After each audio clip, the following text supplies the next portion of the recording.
Okay. So far in Elden Ring, or rather, so far in the entirety of Elden Ring, I have made a timeline. I've made an entire timeline of everything that happens throughout the entirety of Elden Ring, from the very beginning, which, as you can see here, if it worked on my first time, as you can see here is literally the Big Bang. So, like, from the very beginning of everything, all the way until where we stopped so many months ago. This timeline has taken hours upon hours to build, but I think it's pretty accurate-ish. Now, I want to preface, before we even get into this first section, okay? I want to preface 2 things before we get into these sections. 3 things, actually. I have so many prefaces! So I want to preface. Firstly, as I just said, this took hours upon hours of effort and work. There's gonna be typos in here. Okay? I've caught a few of them. And I fixed them. Okay? But there's gonna be typos in here. I know for a fact at one point I spelled Mohg's name, M-O-H-G, as M-O-G-H, also known as Mohg. Okay? I know for a fact that is in here somewhere. I fixed some of them, but for the most part, it's just they're gonna happen, okay? On top of that, on the topic of typos, as I've been working on this for hours on end, the tense changes around. Sometimes I'll say things in past tense, some things I'll say things in present tense. It changes around as I go, just because I wasn't thinking about it as I was writing. So every now and then I'll say, like, observed, and then on another one I might say observes. So, like, that kind of stuff is like, just keep in mind that this is a timeline. Everything happened in the past. Everything is the past. So if I'm saying things as observes or whatever the hell, like, it happened. It already happened. It's past that. You know what I mean? Because I didn't go through and check all of my tense and make it all the same. Make it all consistent. I didn't go through and do that. So just keep that in mind. Also, as we go, because of the way that this game tells its story, it's going to get more linear as we go. So, out of this entire timeline, you're really going to have to pay attention during this purple segment. After this purple segment, it gets a little bit more linear, and then a little bit more linear. As we get closer and closer to, like, present day, it starts to get more and more linear. With this basically just being a walkthrough of the game at this point.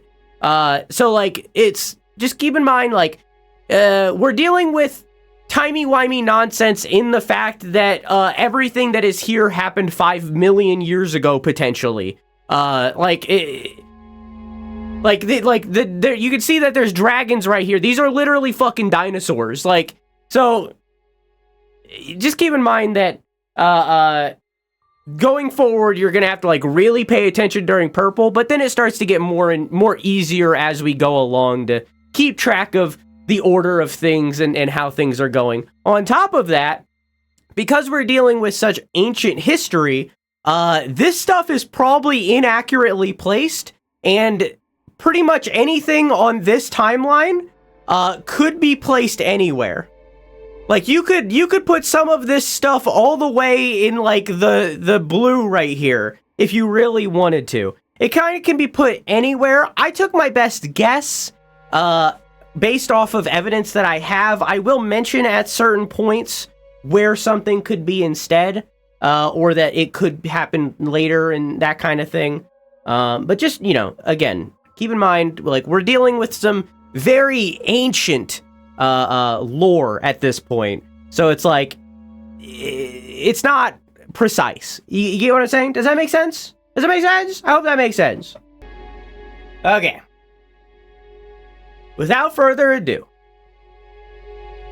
let's begin with a video.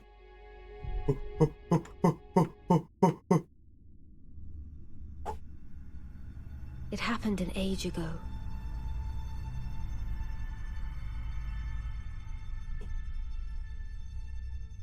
But when I recall, I see it true.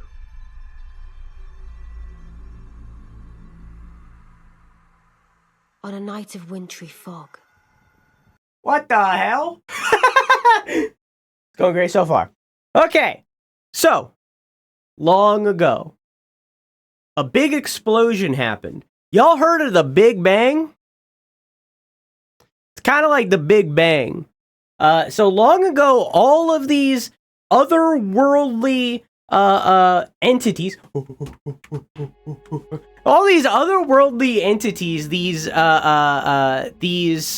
shoot, what's the name? We're on the first slide and I'm forgetting the name of something. Oh no, outer gods.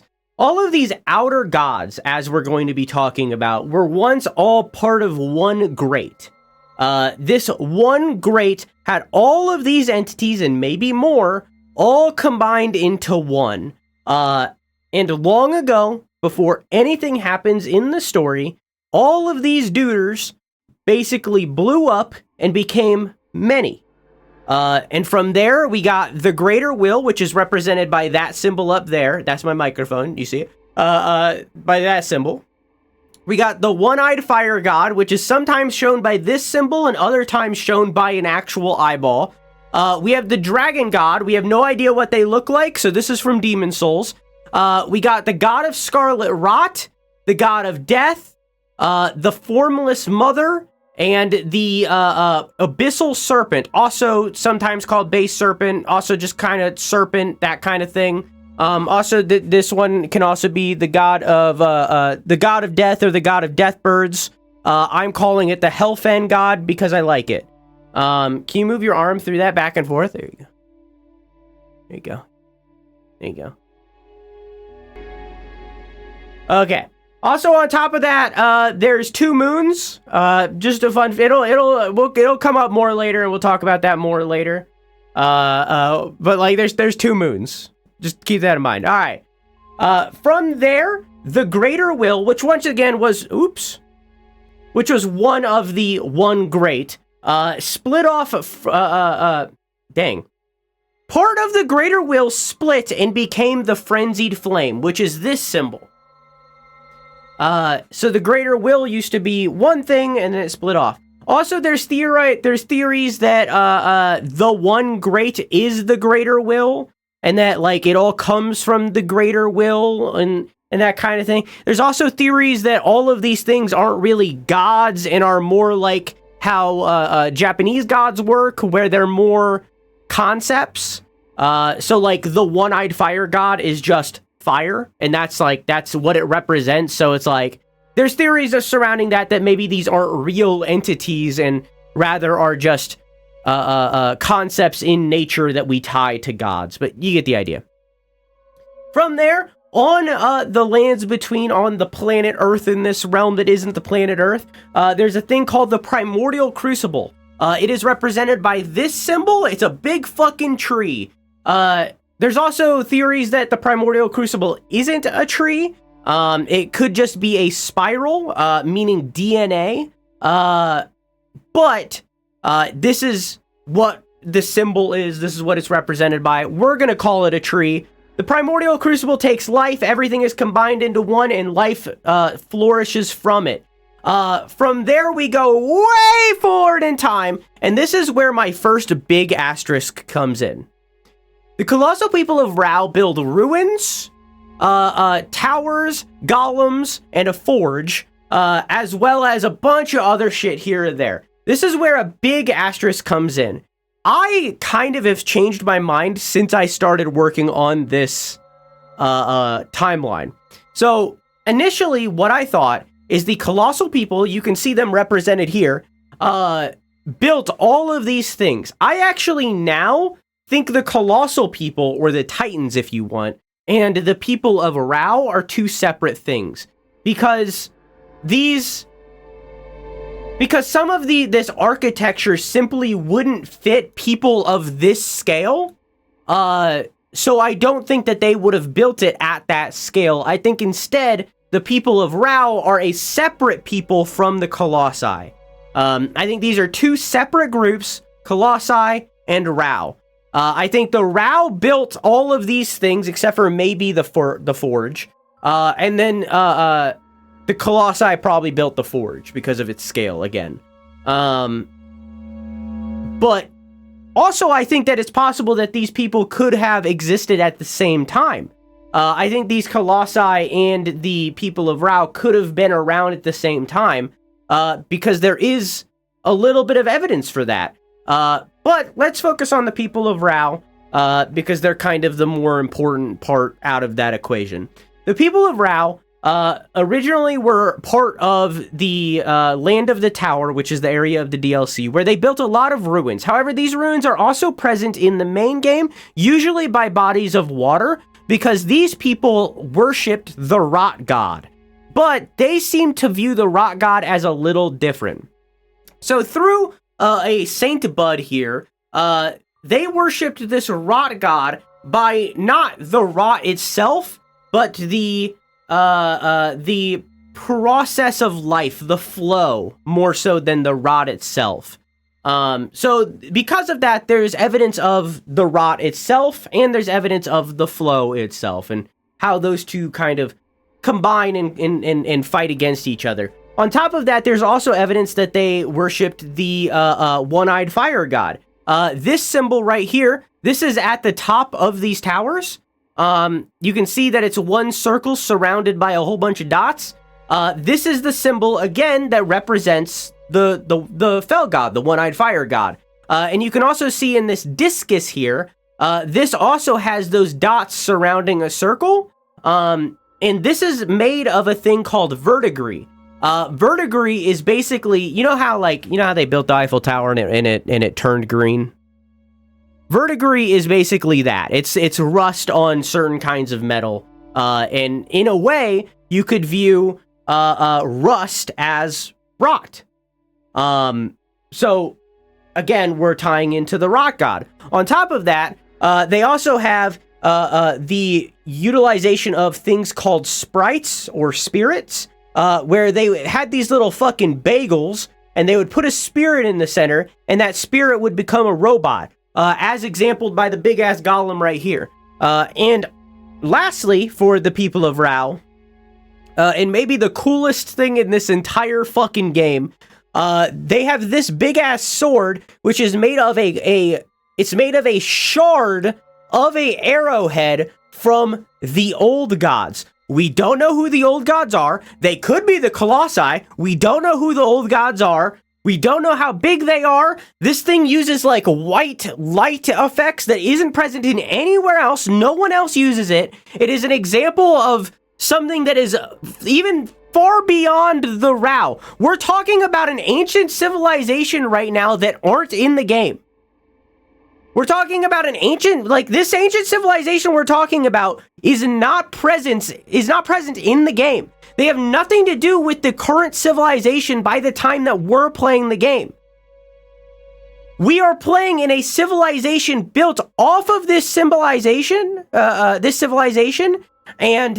this civilization is built off of another civilization with these old gods. This is history built on history built on history. And this is the only example of that. I just love that. It's just a cool thing. Moving on.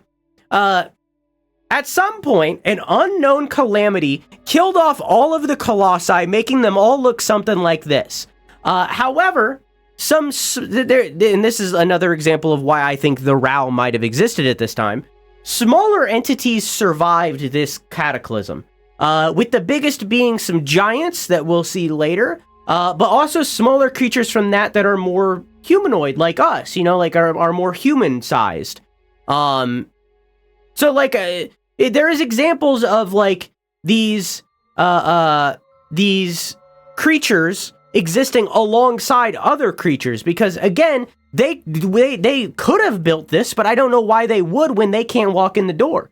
So, we don't know what this cataclysm was. What we do know is that it most likely had something to do with molten, because you can see that it looks like there was a molten wave that went up this tower, and it made this rock surface alongside this divine tower. We don't know what this was, but there are theories.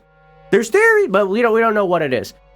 This guy right here, we're gonna call him Elton John. Nope. Elden John. Elton John is the performer. We're gonna call this guy Elden John. He has many names. He goes by the Ancient Dynast, just Dynast. He has a whole bunch of names. We're just gonna call him Elden John because it's kind of funny, and it is actually like a valid name for him. So this is Elden John. Elden John is basically the Noah's Ark of this story.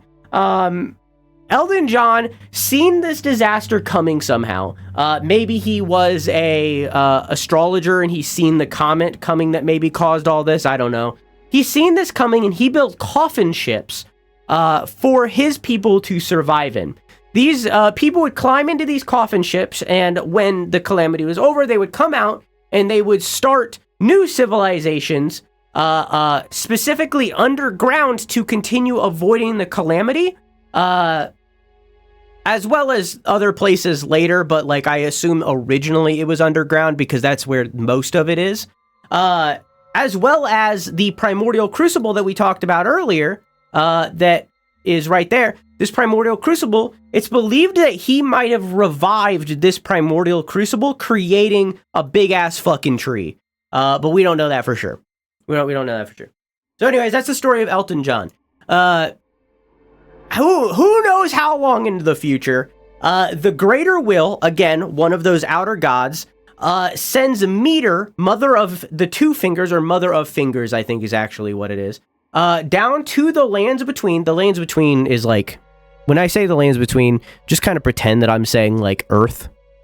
There are other areas other than the lands between. The lands between is just like, it's like a continent, basically. There are other continents, right? So like, you could swap that in for like Europe or Africa or whatever the fuck you want. Like the lands between is just a continent, okay?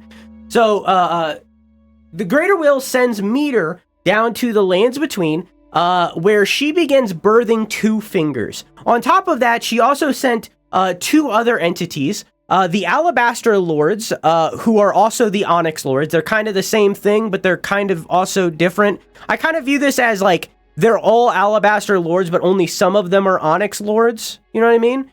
And then also the Newman. The Newman, who become shaman later, and they also have other civilization stuff. But they're called Newman, right? Most of the Newman, I think, are all women. Not all of the Newman, but most are women. Okay. I can't talk about that yet. That one I can't talk about yet. That one can't talk about yet. We haven't seen that. In this world right now, where these Newmen are existing and all of the stuff that we've talked about so far, it's kind of ruled by dragons, specifically ancient dragons. These ancient dragons, at some point, one of these ancient dragons was born with a mutation, and that mutation removed their infinite life. Rather than living until the end of everything, these dragons are born as mortal. This one specifically, Baal, mated with this one, Grail, and started creating more of these mortal dragons. And they're much more like wyverns, by the way. So, at some point, for unknown reasons, probably because they were oppressed, most likely, based off of other lore knowledge that we know, Baal, this guy, as well as a bunch of his followers, rebelled against the ancient dragons, and attempted to take the leader of the dragons, who we only know of in name as of now, Placidusax. He tried to take down Placidusax and take down the ancient dragons and bring the dragons to stop the dragons from being oppressed, I assume. In response, after not really losing, but kind of stalemating, Placidusax and the rest of the ancient dragons formed a thing called the Dragon Cult, where people would consume dragon hearts in dragon communion, in order to gain aspects of the dragon. This could be like breathing fire. It could be full on turning into a dragon, like happened here. We'll talk about her in a second. This was a active effort made by the ancient dragons to take down the standard dragons. These dragon cultists would kill mortal dragons, eat their hearts, and gain these abilities. The way that they convinced humans to join this cult isn't just those abilities, but also this person right here, whose name is... I think it's Flaccidisax. So Flaccid over here is an ancient dragon. This is an ancient dragon who, by choice, went into ritual sacrifice, and someone, we don't know who, ate that heart and basically became that ancient dragon. There is only one other person who has become an ancient dragon like this, and there are only 2 ancient dragon dead bodies that are sacrificed like this. So we know where the original dragon was, the original ancient dragon was that turned into her, and we know where the other one is as well, which is pretty cool. I don't know, it's pretty cool. There's also a third one at one point that the player can then turn into. Moving on. After the calamity happened, some of the species that survived that calamity was fire giants. These fire giants chose to civilize, populate, colonize, if you want, I don't know, the mountain. Most likely because of this forge right here. They probably wanted to be close to the forge. So they started to colonize this mountain. However, people already lived near this mountain, and this was the Zamor, who are who are people who use ice magic.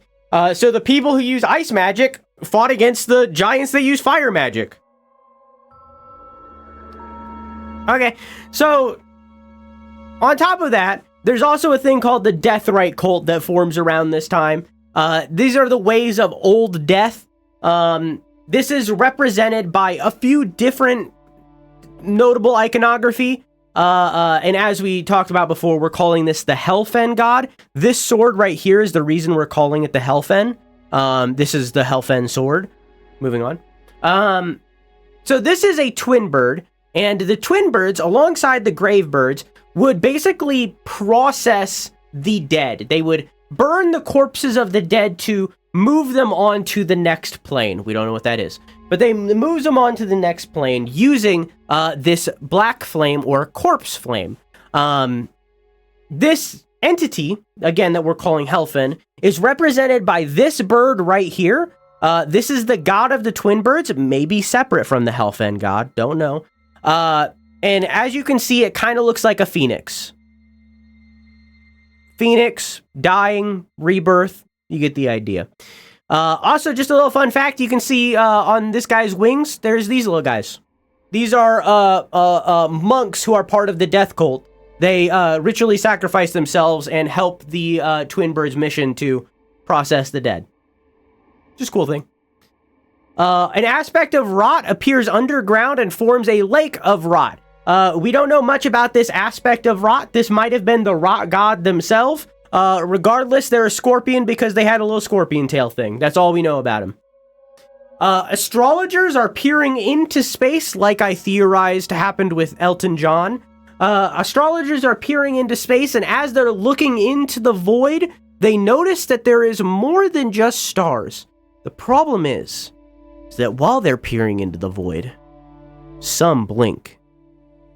The Carians do the same thing. Carians peer into the sky, but rather than noticing the stars, they instead notice the 2 moons. There's more than moon. Little tiny note here. This might have happened at the same time as the Rao existing, because we have evidence of glintstone sorcerers, we'll talk more about them later, who are astrologers, using this kind of device that is like a bagel of glintstone, and you can see that this is very similar to the bagel that the people of Rao used to put a sprite inside to make their golems and stuff. So theoretically, you would put a soul in here, and this would do the same function as the sprites from back here. So maybe they had some sort of relation together. Maybe the astrologers learned from the giants. They were, the astrologers and the giants are both on that mountain. So maybe they learned it from the giants. Don't know. No idea. Regardless. It's not that important. I just figured it was important to note that, like, here's a piece of evidence of how I might be wrong that the people of Rao died when they did. Okay. Can't talk about that yet. I can't talk about that yet. A man named Shabriri, he looked like this with this little smirk, attempts to ascend as a Lord of Frenzied Flame, but fails and dies. The soul lives on and is able to take over corpses and live on within someone else's body. Huge asterisk, might not have been him that died and tried to ascend, but I'm gonna assume that it is because it's cool. We're using rule of cool there. Some of the astrologers form the Academy of Raya Lucaria inside of the kind of country, I guess, of Liurnia. Kingdom would be the word, Liurnia. These astrologers form the Academy of Raya Lucaria and try to study the magic of the cosmos. Other astrologers and other Newmen, as I spoke about earlier, form a religious community called the Nox, where instead of studying the stars, they are instead worshipping the stars. Whoop. Back to the Land of Tower. This is the DLC stuff. A group called the Hornsent. Yeah, I know. A group of Hornsent use shaman. I just realized that I'm on the wrong tab. There you go. A group called the Hornsent use shaman to bind criminals into a weird mesh of a thing, in an effort for them to ascend to godhood, or sainthood is the word they use. In order for these shaman and the criminals that they're bind to ascend to sainthood. This is notably in the same area as the Colossi that we were talking about before, or rather, the people of Rao. The main civilization of Rao, this is that same place. Oop, I'm not clicked in. Boop, boop, boop, boop. A sage, Midra, who is a member of the Hornsent despite not having any horns for some weird reason, marries a woman named Nanaya. Nanaya is wielding a staff of a spinal column with a piece of fire at the top that is the Lord of Frenzied Flame that failed to ascend. So for me, that would be Shabriri, this guy. However, again, asterisk, it might not have been Shabriri, and instead, maybe the Lord was someone else unnamed, and instead, Shabriri is taking over this woman. The reason I say that is you can see the smirk that he's doing is the same exact smirk that she's doing. It's the same smirk. So maybe he's taking over Nanaya, and Nanaya is actually Shabriri, and the Lord of Frenzied Flame is someone entirely different. Just so you get another look. Here's Midra. Okay, cool. The Carians, again, another one of the astrologers, claim Liurnia as their own and become royalty inside of the Carian castle. One of these Carian members is Renala, this woman right here.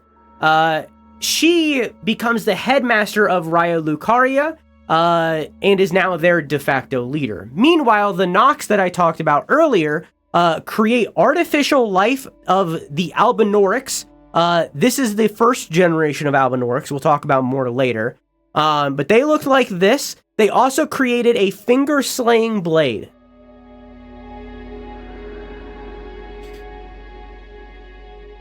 A group called the Blood Fiends, who kind of look like naked mole rats, find one of the outer gods called the Formless Mother. Marika, Queen Marika, oh sorry, I'm blocking the artist. There you go. Queen Marika, later, in the Land of Shadow, a shaman, she's not a queen right now, I shouldn't even said Queen Marika, my bad. Marika, a shaman, gets in contact with the greater will and creates a small little itty bitty Erdtree, possibly by learning how to do that via Meter, the finger mama that we talked about earlier. She learns how to do this.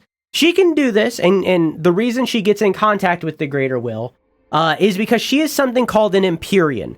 An Empyrean is a person, this is very important, an Empyrean is a person who can ascend to godhood and bear the Elden Ring. But in order for them to ascend, they need an Elden Lord. They need some sort of Elden Lord. This Elden Lord, despite the name, does not need to be a man. But they need some kind of Elden Lord to ascend to godhood. So now, from now on, anytime you see a character with the little E up there, see that little E after Marika's name? Whenever you see that little E, that means that that character is an Empyrean and has the ability to ascend to godhood. Okay? Okay. Also, yeah, there's the link again. The sages, after Nanaya corrupts Midra, or rather, not really even corrupts him, just kind of pushes him towards researching frenzy, the sages kill Nanaya and then burn Midra's home to stop him from ascending as a frenzied lord. However, this only later makes it so that he can ascend.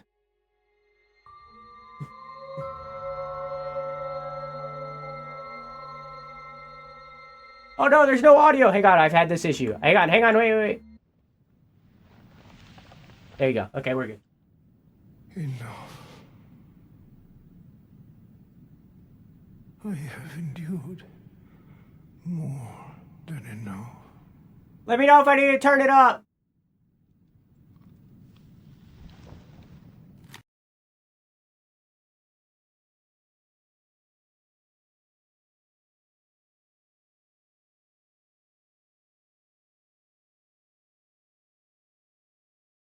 Drew's playing and it's quiet? I know it's playing. Hang on. Okay, hang on.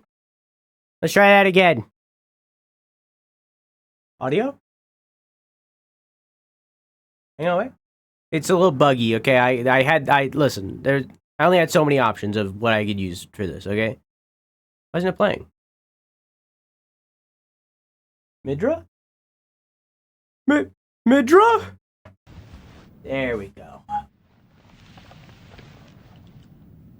Enough.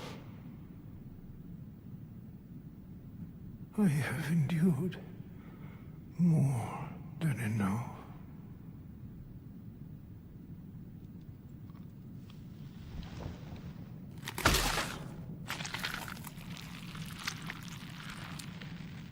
I ask you forgive me, dearest Nanaya.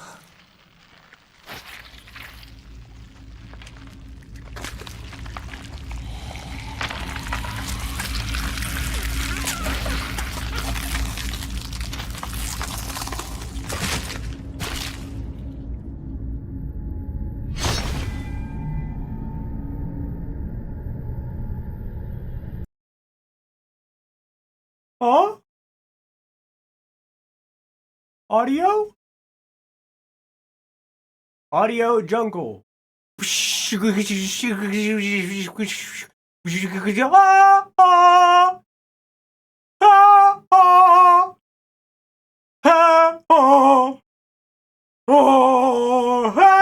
get back.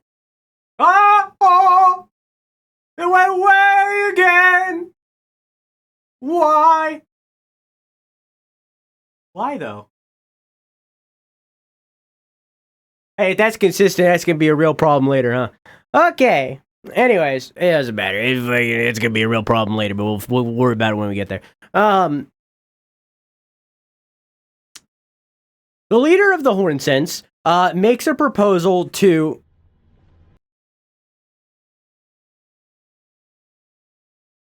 The leader of the Horn Sense makes a proposal to America. Makes a proposal to Marika in an effort to become an Elden Lord themselves. Notice the double space? There's a double space right there. To become Elden Lord themselves. So, Oh, sorry, hang on. I got confused for a second. This Horn-Sent leader might have been a giant. There is examples of giant Horn-Sent like this guy right here. So it might have been a giant. So Marika, going to ascend, sheds her body, distilling herself down to nothing but a vessel for this outer god to inhabit in a way. However, she doesn't finish the job of shedding her self down to nothing, and instead keeps a fragment of herself, which becomes an entity called Radagon. The Elden Ring and Beast, which, don't worry about it, houses itself inside of Marika, making it so that inside of her is the Elden Ring. Micula the Kind spoke of the beginning. The seduction. Man, why is it not playing? Real beginning. The seduction and the betrayal.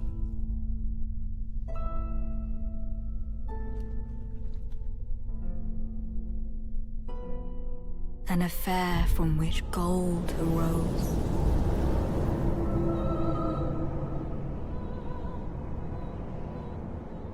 And so too was Shadow born. What followed was a war. Marika kills the Horn-Sent leader and gives Radagon his body. The thing that she was reaching inside was that Horn-Sent leader. Only the Horn-Sent know about this, and in turn Radagon. And Marika's marriage, kind of, it's not really fully a marriage, it's herself, you know, is then kept secret going forward.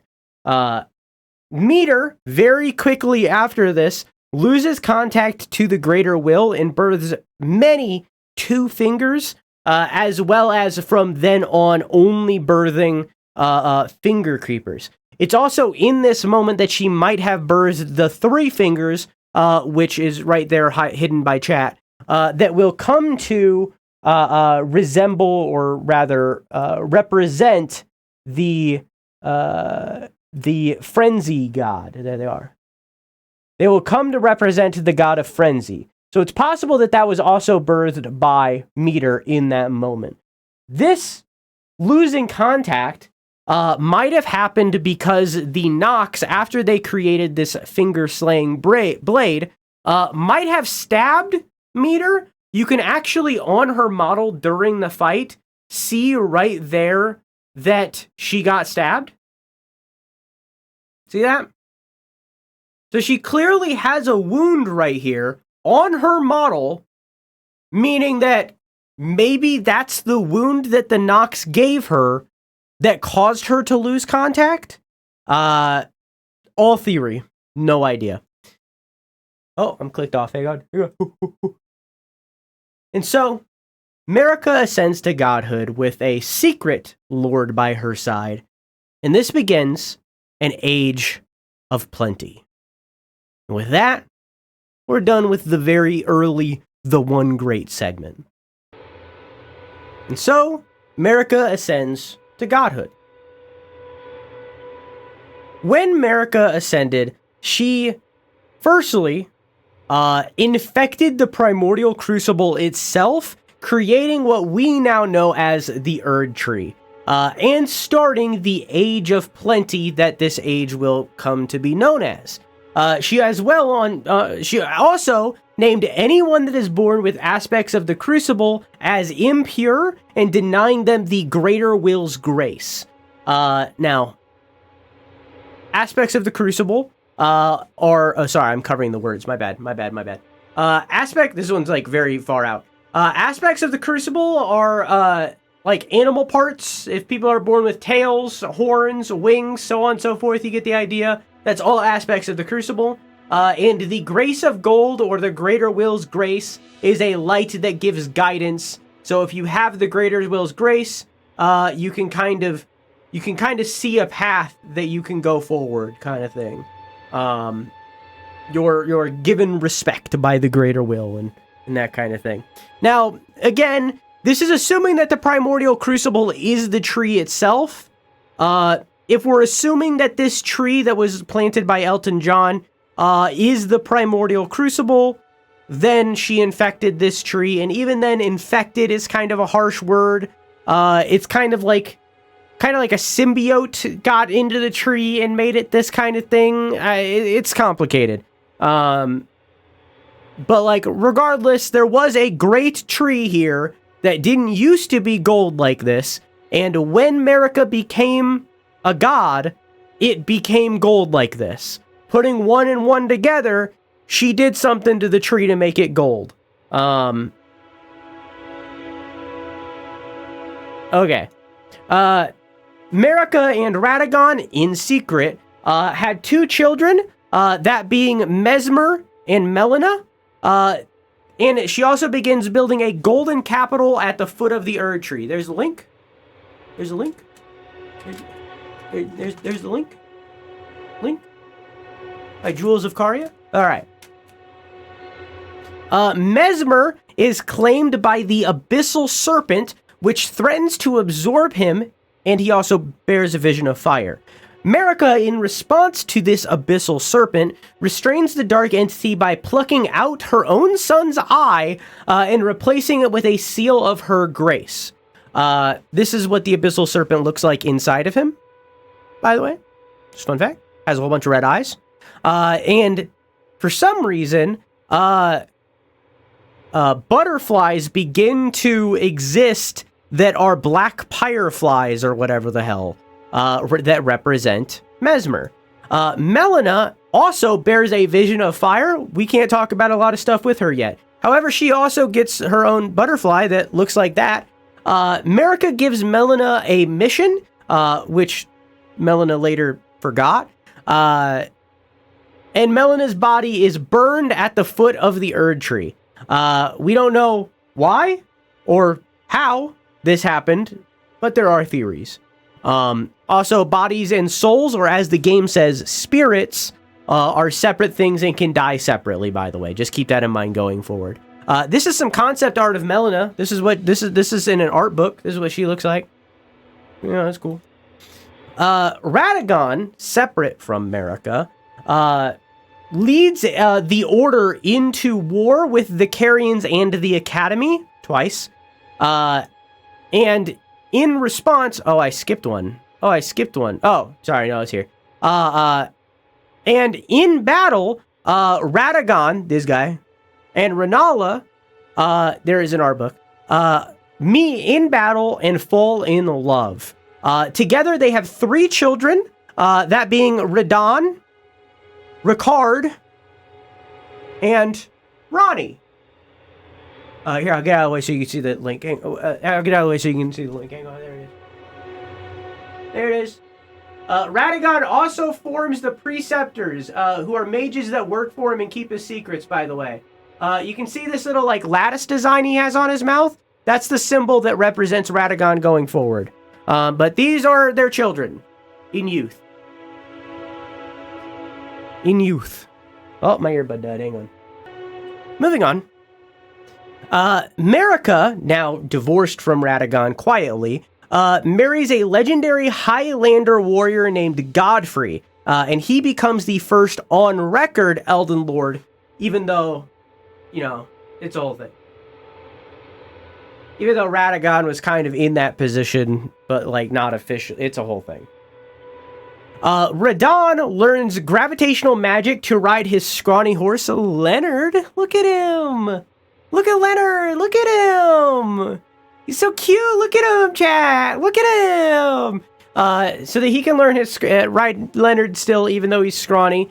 He also befriends a guy named Gaius and also Mesmer, who we talked about earlier, who both take a older brother role with that friendship. Relana Carian, Renala's sister, swears fealty to Mesmer and forgoes her royal claim to the Carian throne. She also teaches Ronnie about the power of the Dark Moon at this time. This is a little comic strip by a person named Toxicat. Can you really see the link? It's just Toxicat spelled like that, but on Twitter. They make a whole bunch of art of these two. Because we never see Rolana's face. We don't know what Rolana looks like. But they make a whole bunch of art. Oh, you can see right there as well. They make a whole bunch of art of these two. It's really cute. Highly recommend you check out their Twitter. But be aware sometimes there's boobies. But it's really good. It's really good. It's really cute. It's really cute. So yeah, anyways, Melina joins him. Sorry, not Melina. Rolana joins him. My bad.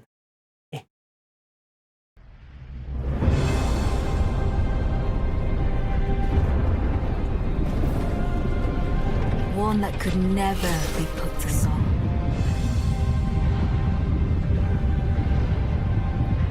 A purge without grace or honor. The tyranny of Mesmer's flame.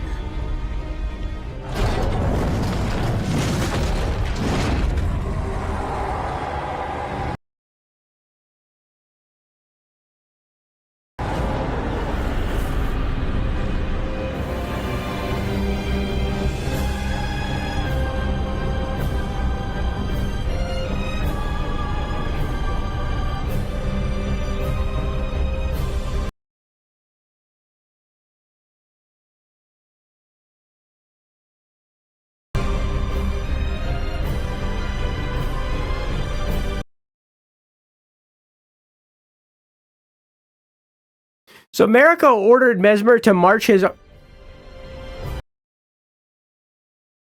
So Mariko ordered Mesmer to march his army into the land of the Tower, which again is where the Hornsent and stuff were, to burn all of the Hornsent and any other non-believers who stood in his way.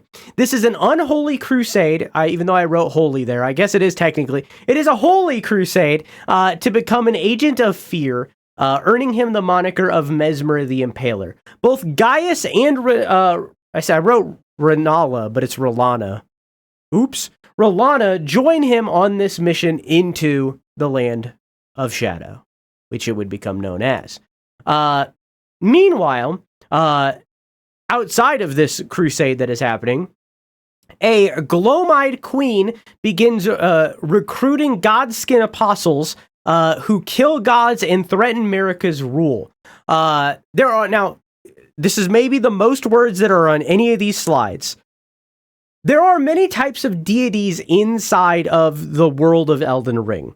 There are outer gods, which are cosmic entities with unconceivable power, often represented by a single or collection of similar concepts, as we spoke about at the very beginning of the recap.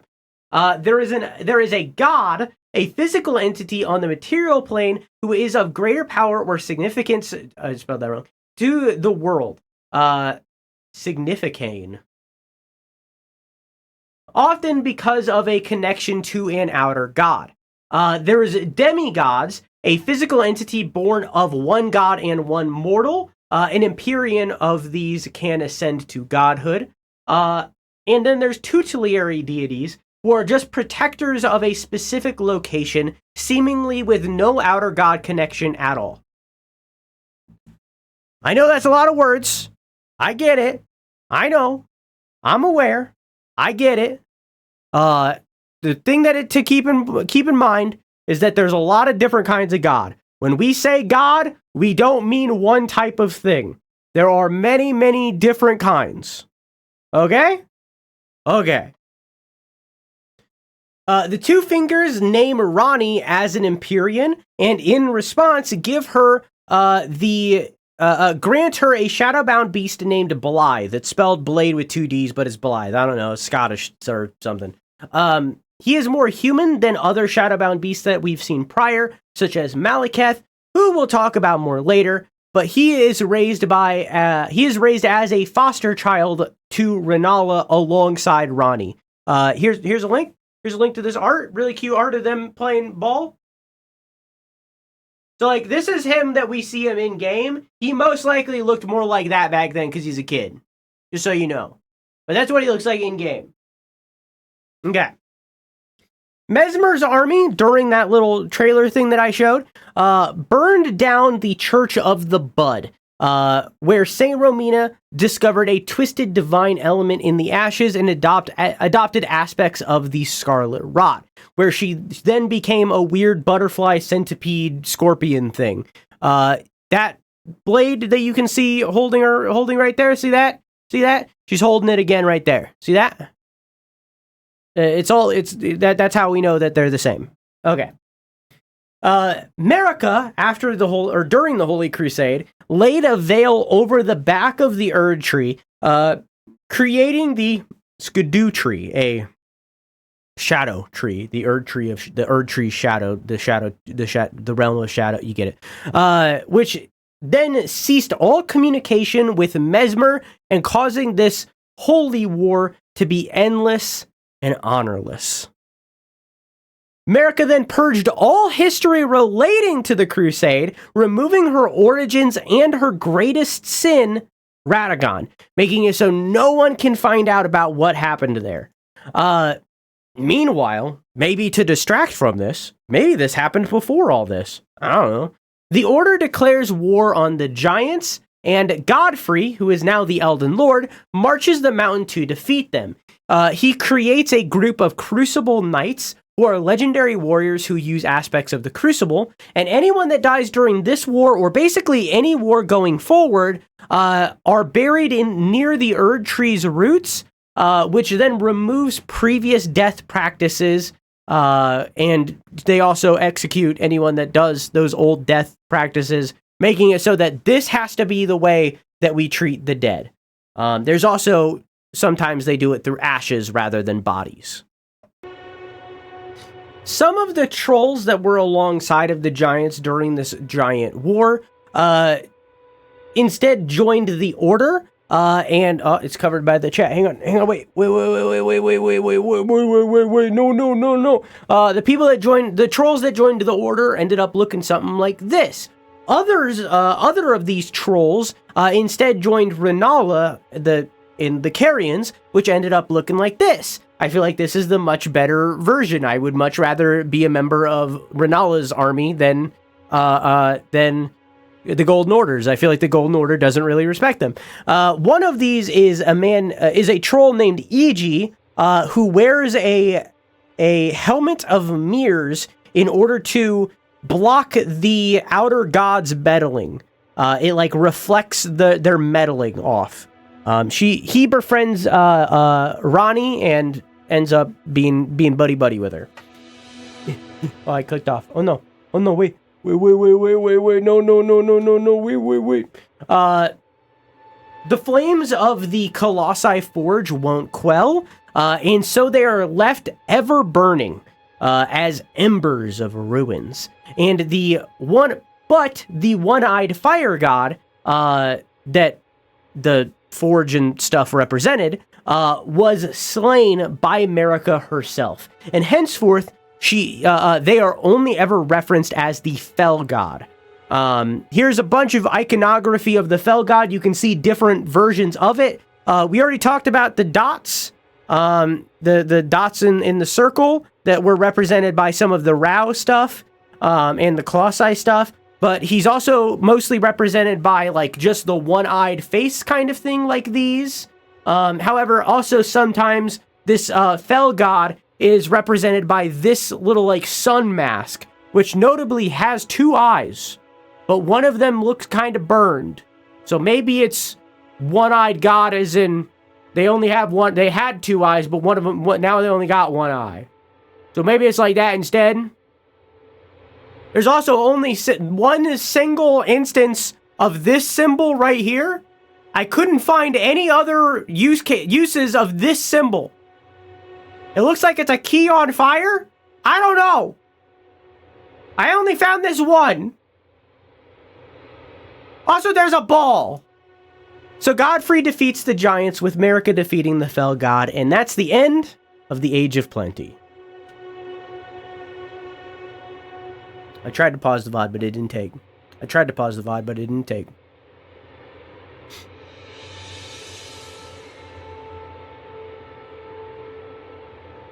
So, about that weather.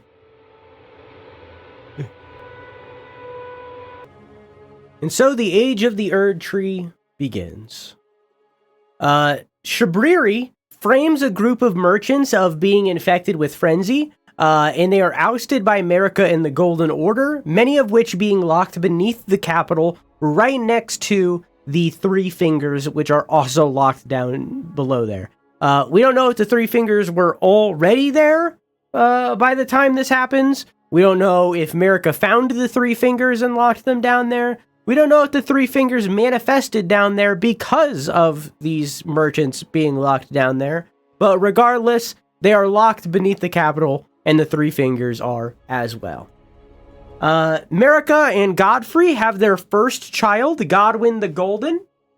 He is the first member of the Golden lineage, and we have no idea what he actually looks like, but it was probably something like this. Also by Gravity Dusty. Good artist. But we have no idea what he looks like in reality. Ronnie ventures deep into the woods and meets a snowy crone who becomes her secret mentor, and also Radon gets a cat, by the way. I should have got an image of the cat, I didn't. Artist. Okay, moving on. Marika and Godfrey have twins, Morgott and Mogwyn. Both are born with aspects of the Crucible, so they and all other noble omen are locked beneath the capital in the sewers. The capital's called Lane Dell, by the way, fun fact. And all non-noble omen that are born with horns are either have their horns removed as babies and or are hunted by these people called omen killers, who are priests called they're priests called perfumers, who medically remove emotion in order to kill these babies. They look like that. Also, here's that's Morgott, and that's Mogwyn. And there's the link. This is a baby with horns right here, and this is a baby with the horns removed. Marika discovers the Nox have created a finger-slaying blade, a dagger that is born from a corpse, and they are banished underground. This is something that could have had... Oh, yeah, also, this is Elton John's lands. Those are some of him. This is maybe the biggest asterisk out of any of them. This could have happened way earlier, where she discovered this blade. This blade also could have not been used by the Nox and could have been used by Elton John's people instead. There are so many possibilities with this blade. There is a possibility that it is... There's a possibility that this blade could be so many things. There's so many possibilities. We'll talk about some later. But regardless, this blade is a very big mystery. But again, born of a corpse, the Nox are banished underground. Okay. Godfrey defeats the Storm Lord, who is a hawk that looks like that. Oh shit, chat's covering it. Hang on, wait. Wait. Who's a hawk that looks like that. So he defeats the Storm Lord and becomes the Lord of Stormvale. He also, south of this, defeats a soldier in Castle Morn who uses a grafted blade that looks like that. This is a Game of Thrones reference. A nameless soldier then takes the spirit of this, the spirit ashes of this hawk, and brings it to a chapel in the middle of nowhere and dies. He dies, they die before they return from their journey. So they're dead like right next to the ash of this Storm Lord. Yeah. Oh, I didn't click back in. Wait, no. The ancient dragon Gransax, pictured here, breaches the royal capital's walls for the first time. And he does this with a giant physical golden spear that he strikes down into the capital. He is eventually defeated, but the War of the Ancient Dragons begins. We don't know why they want this war. We don't know why they're starting this war. There's multiple reasons, one of which being the Erd Tree's existence, one of which being America taking up the throne. Another is maybe the tree represents something more than just a tree. But that we'll have to wait to talk about until a future session of this game, because we're not there yet. We're not there yet. This is a tease. This is a tease. Keep watching. This is a tease.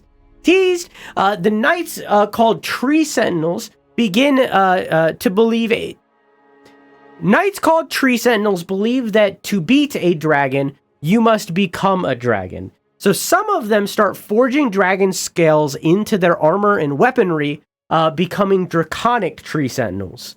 Godwyn the Golden, as pictured here.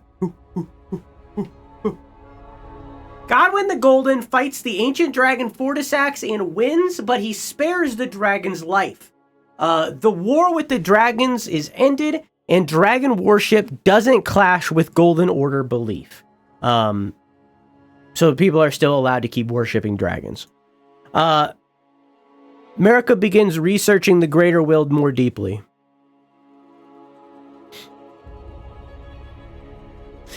Some astrologers take their research just a bit too far, and their practices are banned from the academy. 2 out of the 3 of these researchers perish. There's these 2. You can't really see him, but don't worry, he's dead. This is the 3rd that lived. And this is probably the research that they were doing. This is called a Graven Mage. This is a whole bunch of mage corpses all compacted into a ball. A giant god-devouring serpent is discovered inside of a volcano, and a weapon is created to defeat it, as pictured here, and it works. The serpent is defeated. But alongside that, a whole bunch of people worship this serpent and create weapons of worship instead of weapons of destruction, which are pictured here. This is one of them. This is another one of them. There's also a key with the sigil on it of a serpent, and there's the sigil right there. All of this is for worshiping, and this is for murder. This is the second example of a serpent that is against the greater will. The Nox, with the assistance of a blind swordsman... I need to hide the chat at this point. There's so many images over there, guys. A blind swordsman, with the help of a blue fairy, defeat the rot god underground, but the lake of rot remains. The Nox begin upkeeping a aqueduct, possibly of the blind swordsman's design, and the lake of rot is stopped from progressing outside of the area that it is. However, that lake is directly underneath the Academy of Raya Lucaria. As you can see, there's some glintstone from Raya Lucaria dipping down. So the Academy is slowly sinking into the ground. So again, it's possible that this is a physical battle where, like, this dude did battle with a scorpion thing and killed it and won, and now this dagger exists. It's also possible that this is that this battle is not a physical battle, but rather a battle of the brain, and he designed these aqueducts in order to seal the rot. We don't know. I don't know. I think it's more likely that he was a swordsman who fought. It could be both. It could be both. It's probably both. It could be both. We don't know. The Nox, wanting their freedom from their underground prison, attempt to recreate dragons, creating artificial dragons called Dragonkin soldiers. They do not have immortality like the ancient dragons do. They have the stone scales, but they don't have the immortality. However, they are able to harness the power of lightning, which normal dragons don't have. But it's in the form of ice lightning. They also have a weapon that is ice lightning as well. Now, there are some dragons that have the power of red lightning, that's lightning flame and stuff. Like, it's not... But most dragons don't have the power of lightning. Okay. Marika having... Let me rewind. Godfrey, defeating everyone that Marika needed him to defeat, no longer had the zeal for battle. No longer had the need for battle. This Highlander warrior. So, Marika takes the grace from Godfrey's eyes as well as his entire army, and banishes them from the land between into an area called the Badlands, where they can do battle until their death. This makes them a thing called Tarnished. Alongside this, Marika begins to second-guess the Greater Will from her research, and enacts the first step of her plan being this. She promises them that one day, their grace will be returned to them, and they will be called back to the lands between. So Radagon divorces Renala and remarries Marika, becoming the second Elden Lord. Like, officially now? Like, officially the second Elden Lord? But, like, remember, Marika and Radagon are the same person, right? Like they're the same being. I'm trying to get you this fucking link. It's so long. Marika and Radagon are the same person.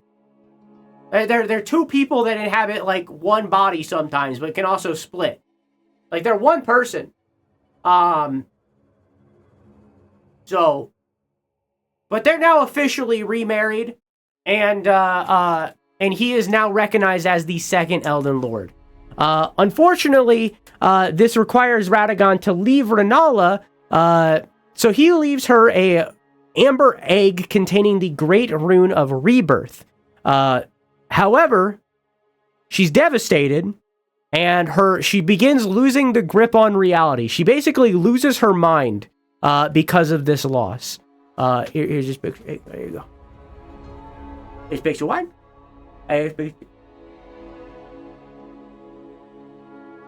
So she begins losing her grip on reality. Radagon's children are then given the status as demigods, because now they're basically adopted. They're like step demigods, basically. But again, we know that Radagon and Marika are the same person. So while officially they're like recognized as step demigod children, in reality they are full-on demigods because they are the child of Radagon. They are the child of a god. So they do have god blood in them. Just keep that in mind. Anyways. Radon becomes a general and fights for the Golden Order, and he also becomes a Godfrey fanboy. Rykard becomes a praetor and punishes sinners at the Volcano Manor, and Ronnie turns against the Greater Will and begins planning. Here's a link. Art. Also Gravity Dusty, very good artist. Okay, cool. Marika and Radagon have twins, Melania and Mikola. Both of them being Empyreans. Notably, I didn't write this down, I should have. Notably, Godwyn the Golden very much like attaches to these two kids. He takes care of these two kids, he cares for these two kids, and becomes kind of like you know, like when you have so many kids, like the older child becomes kind of the pseudo dad of the younger child's, the pseudo parent, you know, that kind of thing. It's kind of that situation where Godwyn became the pseudo parent for these two, as the oldest child out of any of these. Notably, Godwyn was born during Mesmer and Melina still being a part of everything, and didn't do the same for them. Now, in his defense, he would have been the younger brother to both of them. So it's possible that he just wasn't in that situation, right? Like, it's possible that he just wasn't in a situation where he could help them in any way.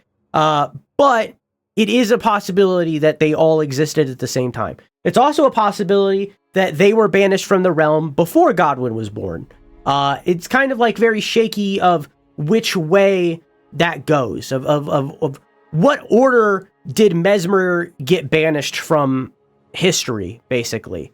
I choose to believe that Mesmer got banished before Godwin even existed, because he got banished before,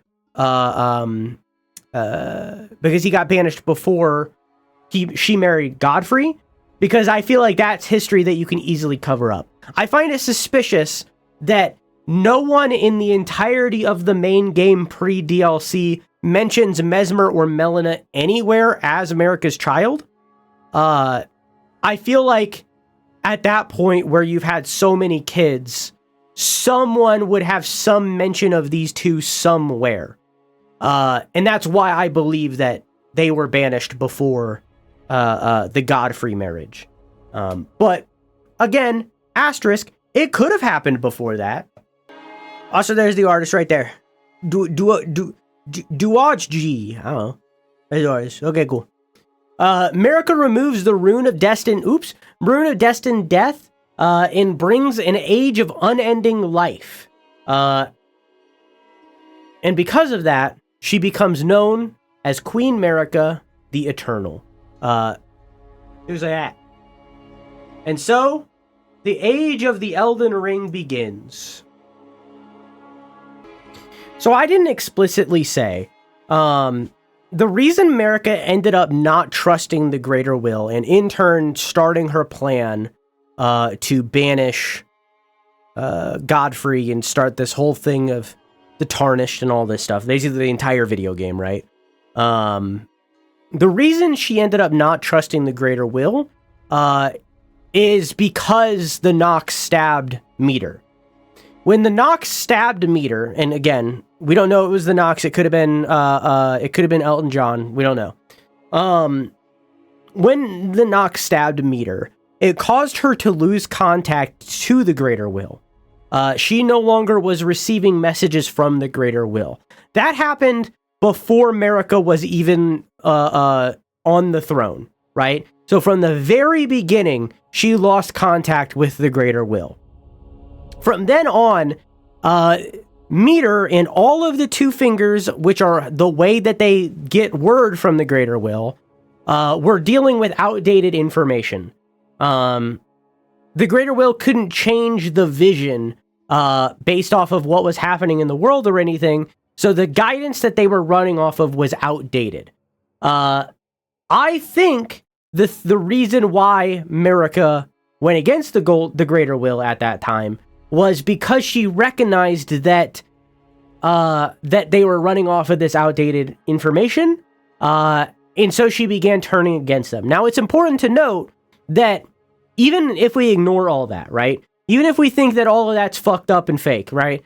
It's important to note of where Marika was when the Greater Will contacted her and stuff.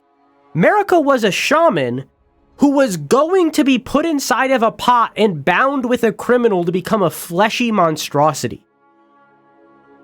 She was not in a position to say no to this, to the Greater Will, right?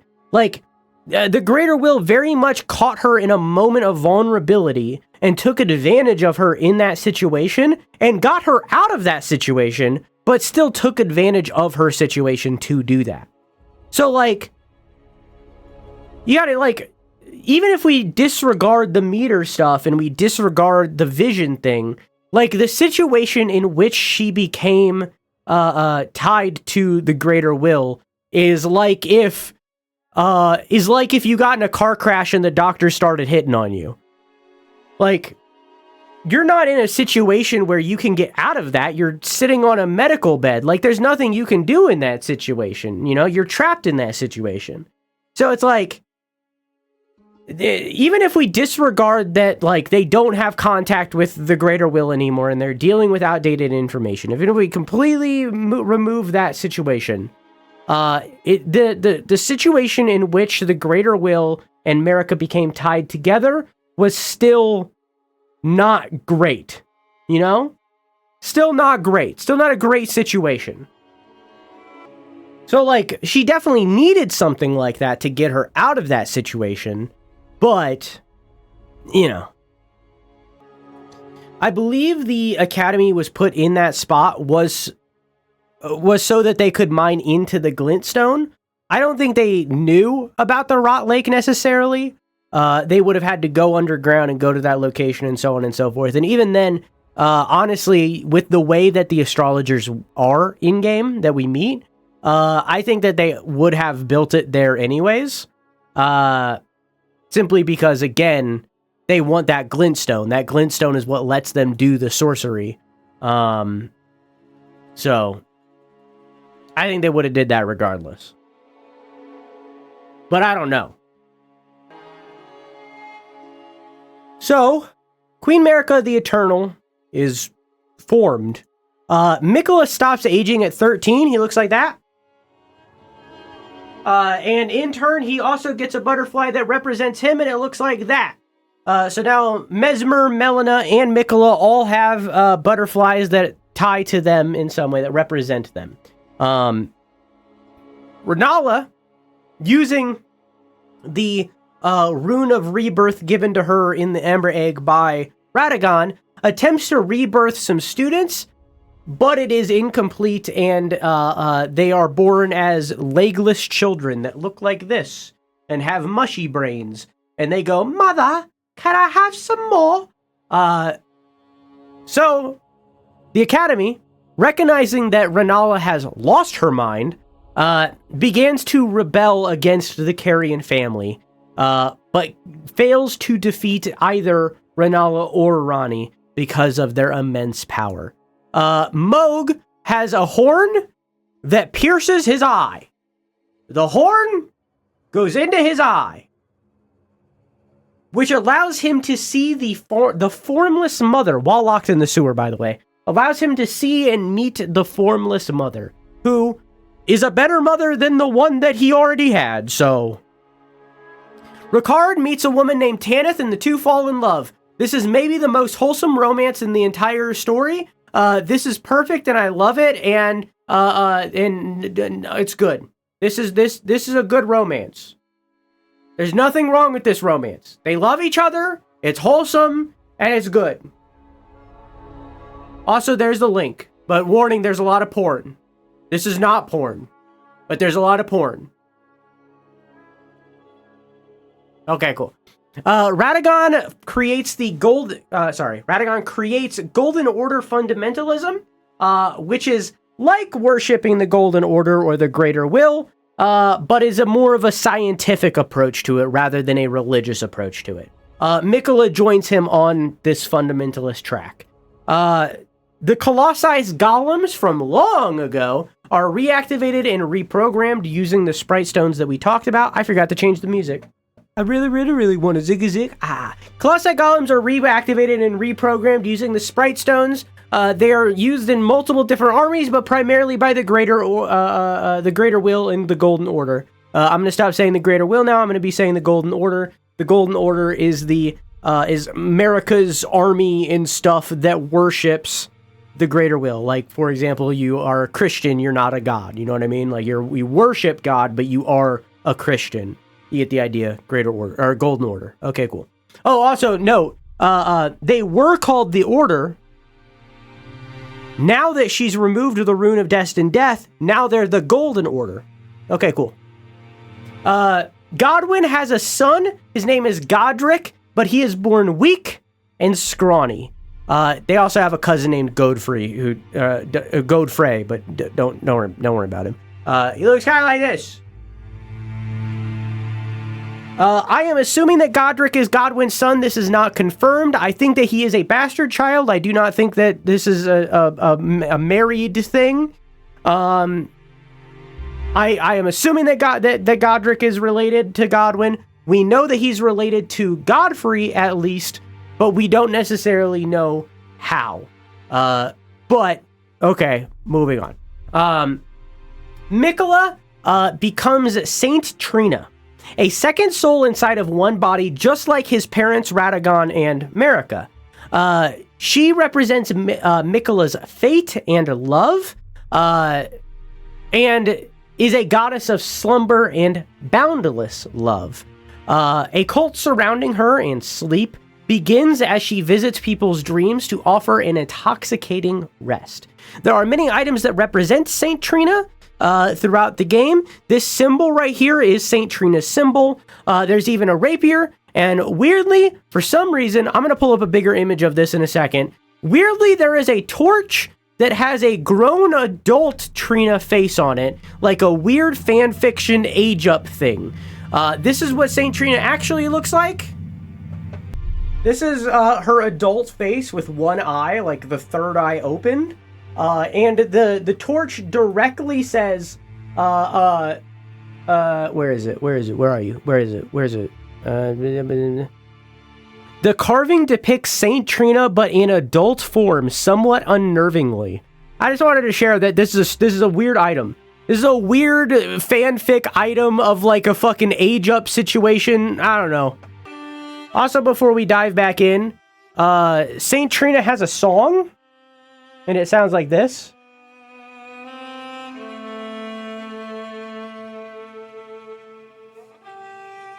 So this is cut content. But this song is a song that the merchants play throughout the game, the nomad merchants that are infected with frenzy that we talked about before. The cut content is that Saint Trina taught them this song, and this lullaby allows them to sleep.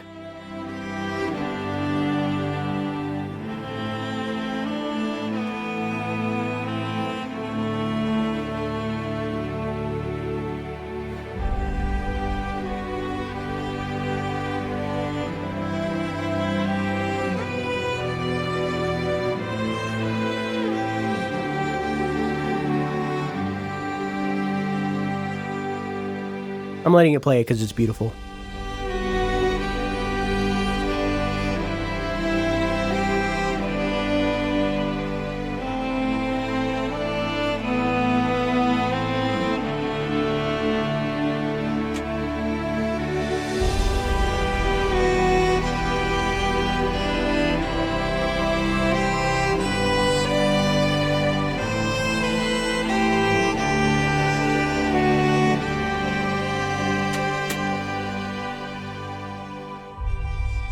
How do they play the song? Where's the orchestra? They play it off of a little violin that most of them carry with them.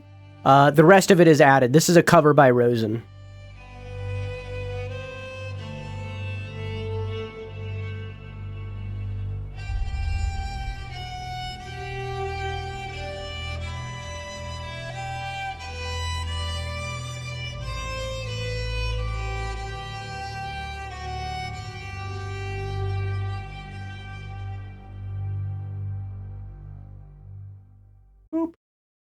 So that's the Frenzied Merchant song. As I said, cut content, not confirmed, not a thing that is... The song is in the game of the merchants playing the song, but that lore behind the song is not. But we're going to call it because there's no other explanation for the song that exists. So we're going to say that it's canon and just say that that is a song that Saint Trina taught them in order for them to fall asleep despite their frenzy. Again, this is what Saint Trina looks like. This is her full body. She's inside of a flower. She is Miquella's other half.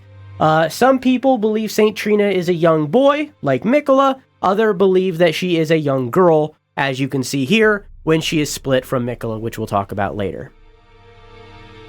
Should we feel bad for Saint Trina or no? Yes, I think Saint Trina did nothing wrong. Miquella, also, good character, but we'll get more on that later. The Nox underground create a portal that looks like that, that releases a monstrous star that destroys their city and the night sky that was above it. This is the monstrous star. Its name is Estelle. It is a living star. Like I said, the astrologers peered into the cosmos. Sometimes something looked back. Having learned of Marika's many sins by being the Golden Order's praetor, which is basically just like a sheriff, I guess, really. Rykard begins to second-guess the Golden Order and the Greater Will and starts building an army. By the time of the main game, we don't see this army, but this is their armor and what they would look like usually. He also used puppets that he inherited from his Carrion bloodline.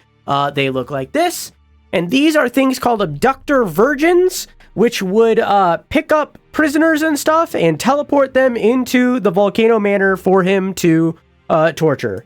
As well as Estelle's emergence, it causes stars to... No, I have not. It causes the stars to crash into the lands between, and a lot of them are creatures of themselves, like this right here, which is called a Fell Star Beast. And in response, Radahn halts the movements of the stars above, making it so even the cosmos don't move. Pretty cool. Oh, hang on, wait, no, please work. I'm going to be a god.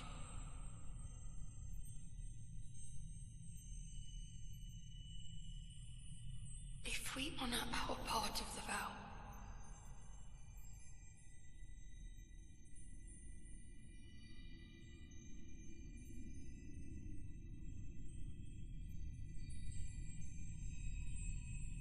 promise me you'll be my consort.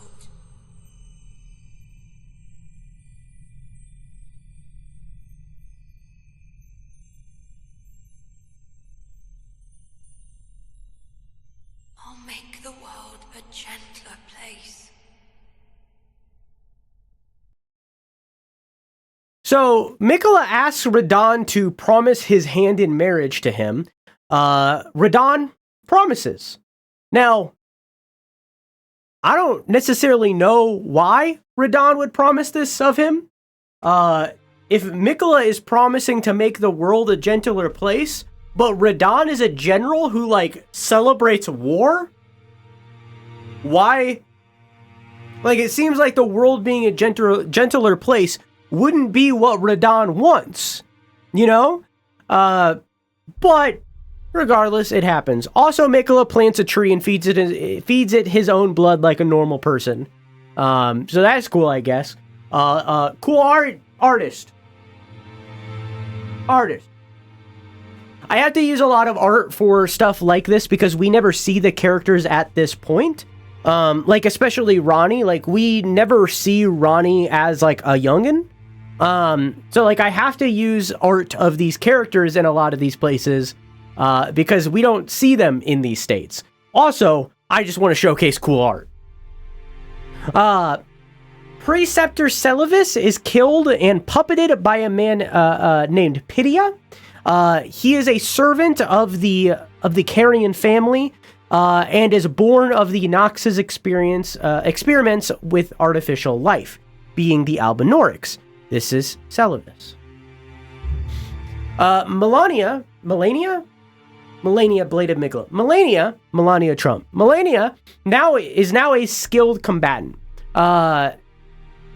She is chosen by the god of Scarlet Rot and begins rapidly decaying. This is the butterfly that represents Melania. So now every single one of the every single one of the children born of Radagon and Marika they all have a butterfly that represents them, and they are all cursed in some way. This is a statue that is in-game.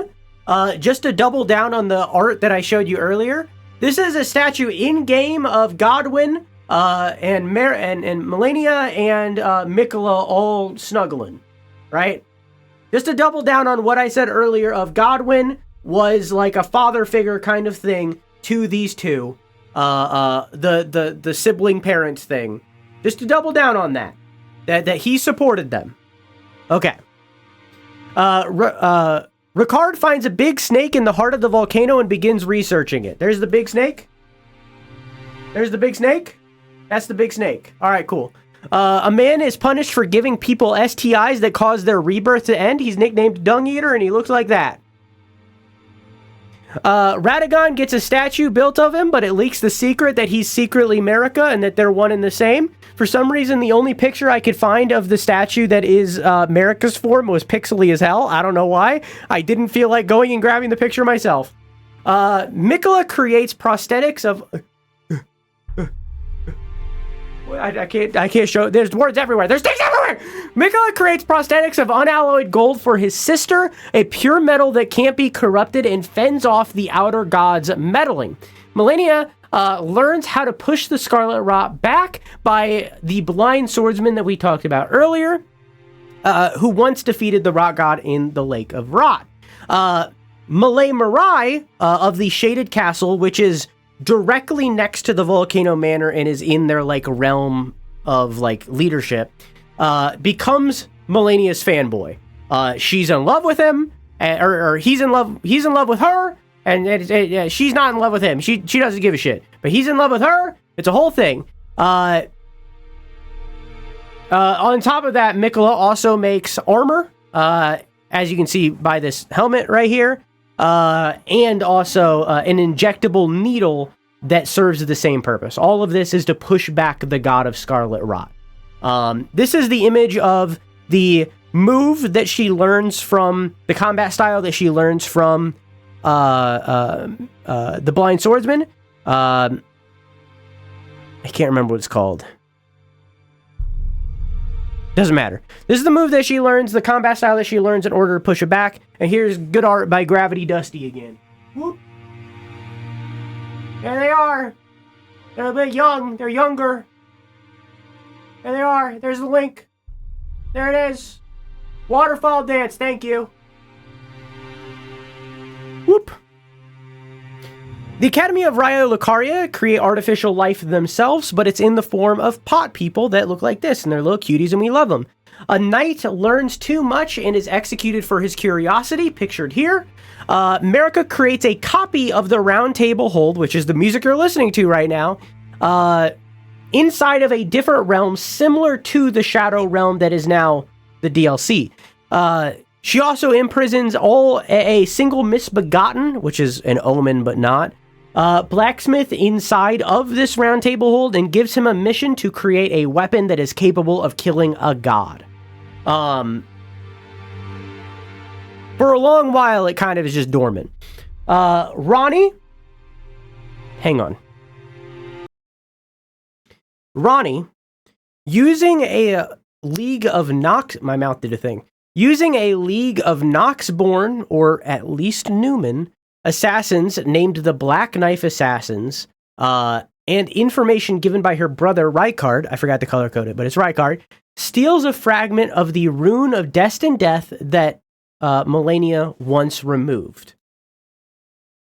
Iji, the troll with the mirror hat thing, forges half of the rune into 2 daggers. On a night of wintry fog,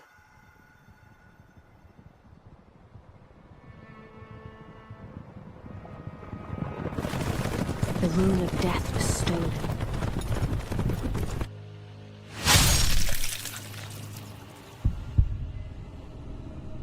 And the demigods began to fall. Starting with Godwyn the Golden.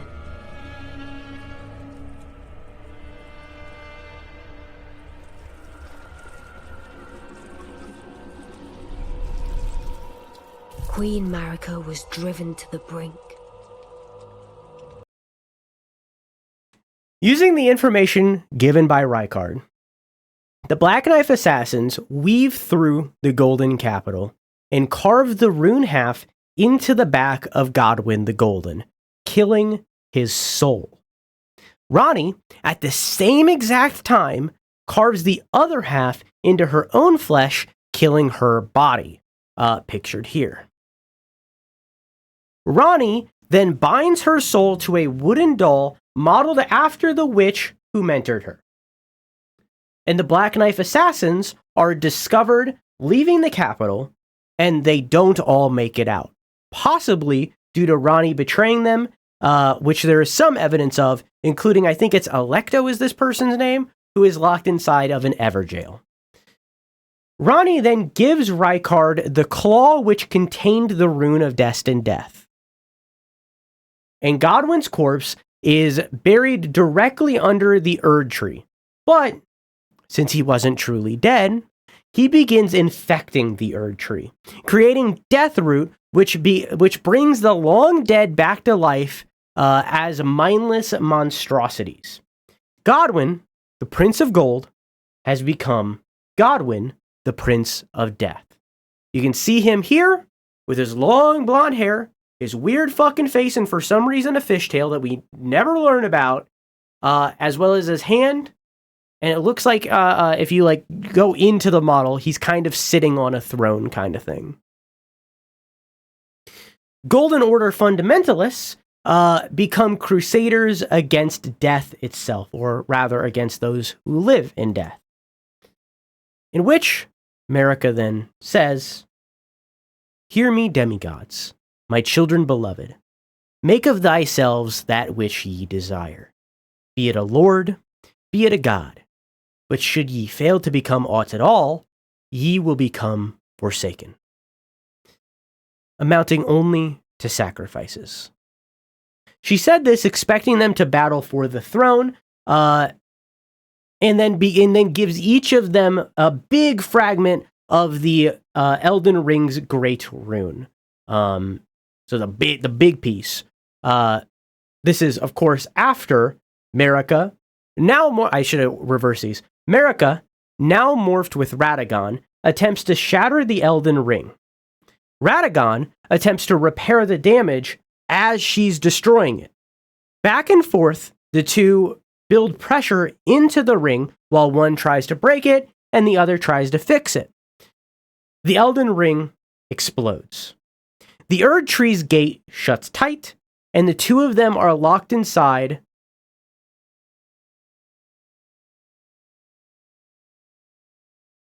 Oh, I lost track of what I wrote. The two of them are locked inside, by the choice of both the Elden Beast and Radagon himself. The Elden Beast we'll talk about later. The Erd Tree then releases seeds that create minor Erd Trees. And so, at Marika's request, basically, a war begins called the Shattering. Any questions? Why did Ronnie choose to kill Godwyn? He seemed like a nice dude. She should have chose any other demigod. She chose to kill Godwyn because she needed to discard her flesh in order to become the spirit inside of the doll. By discarding her flesh, it allows her to continue her plan of exiting the Greater Will's vision and plan. Why specifically Godwyn? I think because Godwyn was so loyal to the Golden Order in the Greater Will, and because he's at that time, he's the only one not related to her. Because Radagon is the father of every other demigod that is in existence right then and there. So everyone else is related to her. Godwyn is the only one who is not related to her. Obviously, we know that he was related to her because Marika and Radagon are the same person, but from her perspective, not knowing that Marika is Radagon, Godwyn is the only one that isn't related to her. So she does that in order to discard her flesh, and to do it to any other demigod would be to kill her kin. You could then say, okay, why didn't she kill Godfrey? Why didn't she kill Godric? Godric is lesser, and in turn probably maybe would have not have been a balanced scale of discarding flesh and soul. I don't know. I can't answer that question.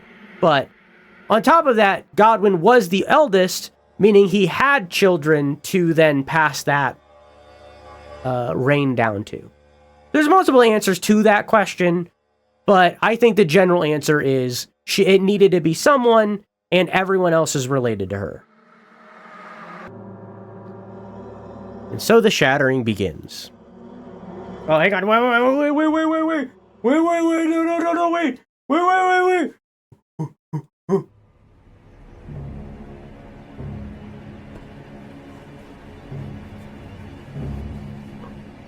The shattering ensued, a war that wrought only darkness.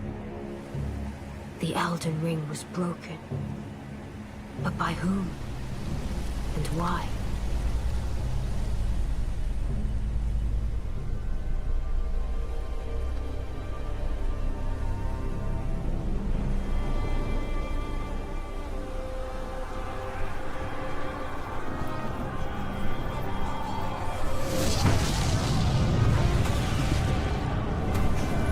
What could the demigods ever hope to win by warring? So Godric sieges the capital, with the rest of the family inside defending. And obviously, the rest of the family wins. Godric runs from Radahn specifically by hiding amongst the womenfolk, by using his grandmother, Marika's mimic veil, and along the way, Godfroy, his cousin, gets imprisoned. The family then goes their separate ways. With Radahn and Rykard, now, I'll talk about that. Radahn and Rykard then siege the capital again, using many of Godric's soldiers, and they actually make it into the city. Now, maybe no Rykard on this. There is evidence of Rykard being kind of like a pacifist kind of situation. So maybe no Rykard. Maybe just Radahn. I put Rykard here for a reason that is later, and also there is evidence of Rykard and Radahn being close. So maybe not, but also maybe so.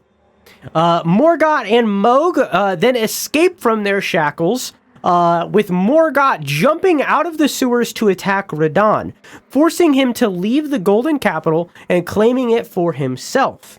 While remaining loyal to the Greater Will, despite it being the reason he was locked in the sewer below. Morgott then earns Godwyn's great rune. Maybe it wasn't Godwyn's. Maybe it was just a great rune. Maybe it was just a great rune. Maybe it wasn't Godwyn's. The anchor rune that is needed to ascend the throne. Here's a picture from in-game of Morgott attacking Radahn, who, at the time at least, was by far the strongest of the demigods.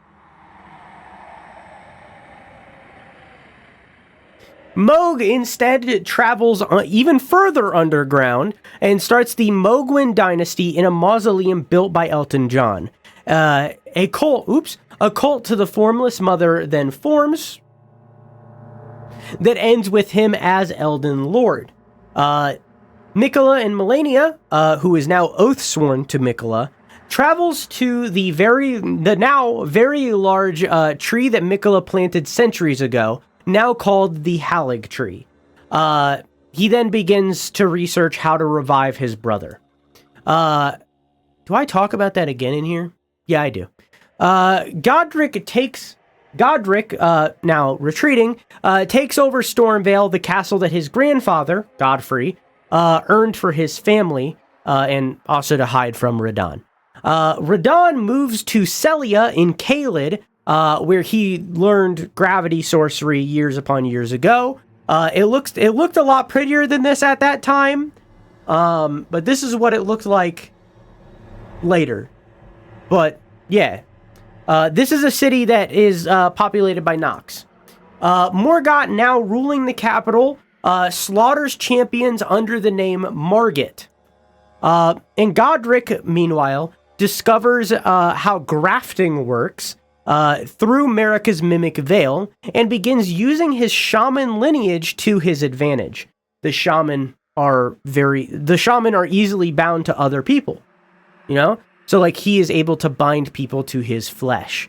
This might have been unlocked via his great rune that he achieved from his heritage. Perfumers, who previously were priests who healed those in need, and helped newly budding minor Erd trees form are instead converted into combatants who now dress like this to showcase their combative ways. They also use these things that are the perfumes, but they use them for combat purposes like fire and stuff. For example, this is what the perfumers used to look like.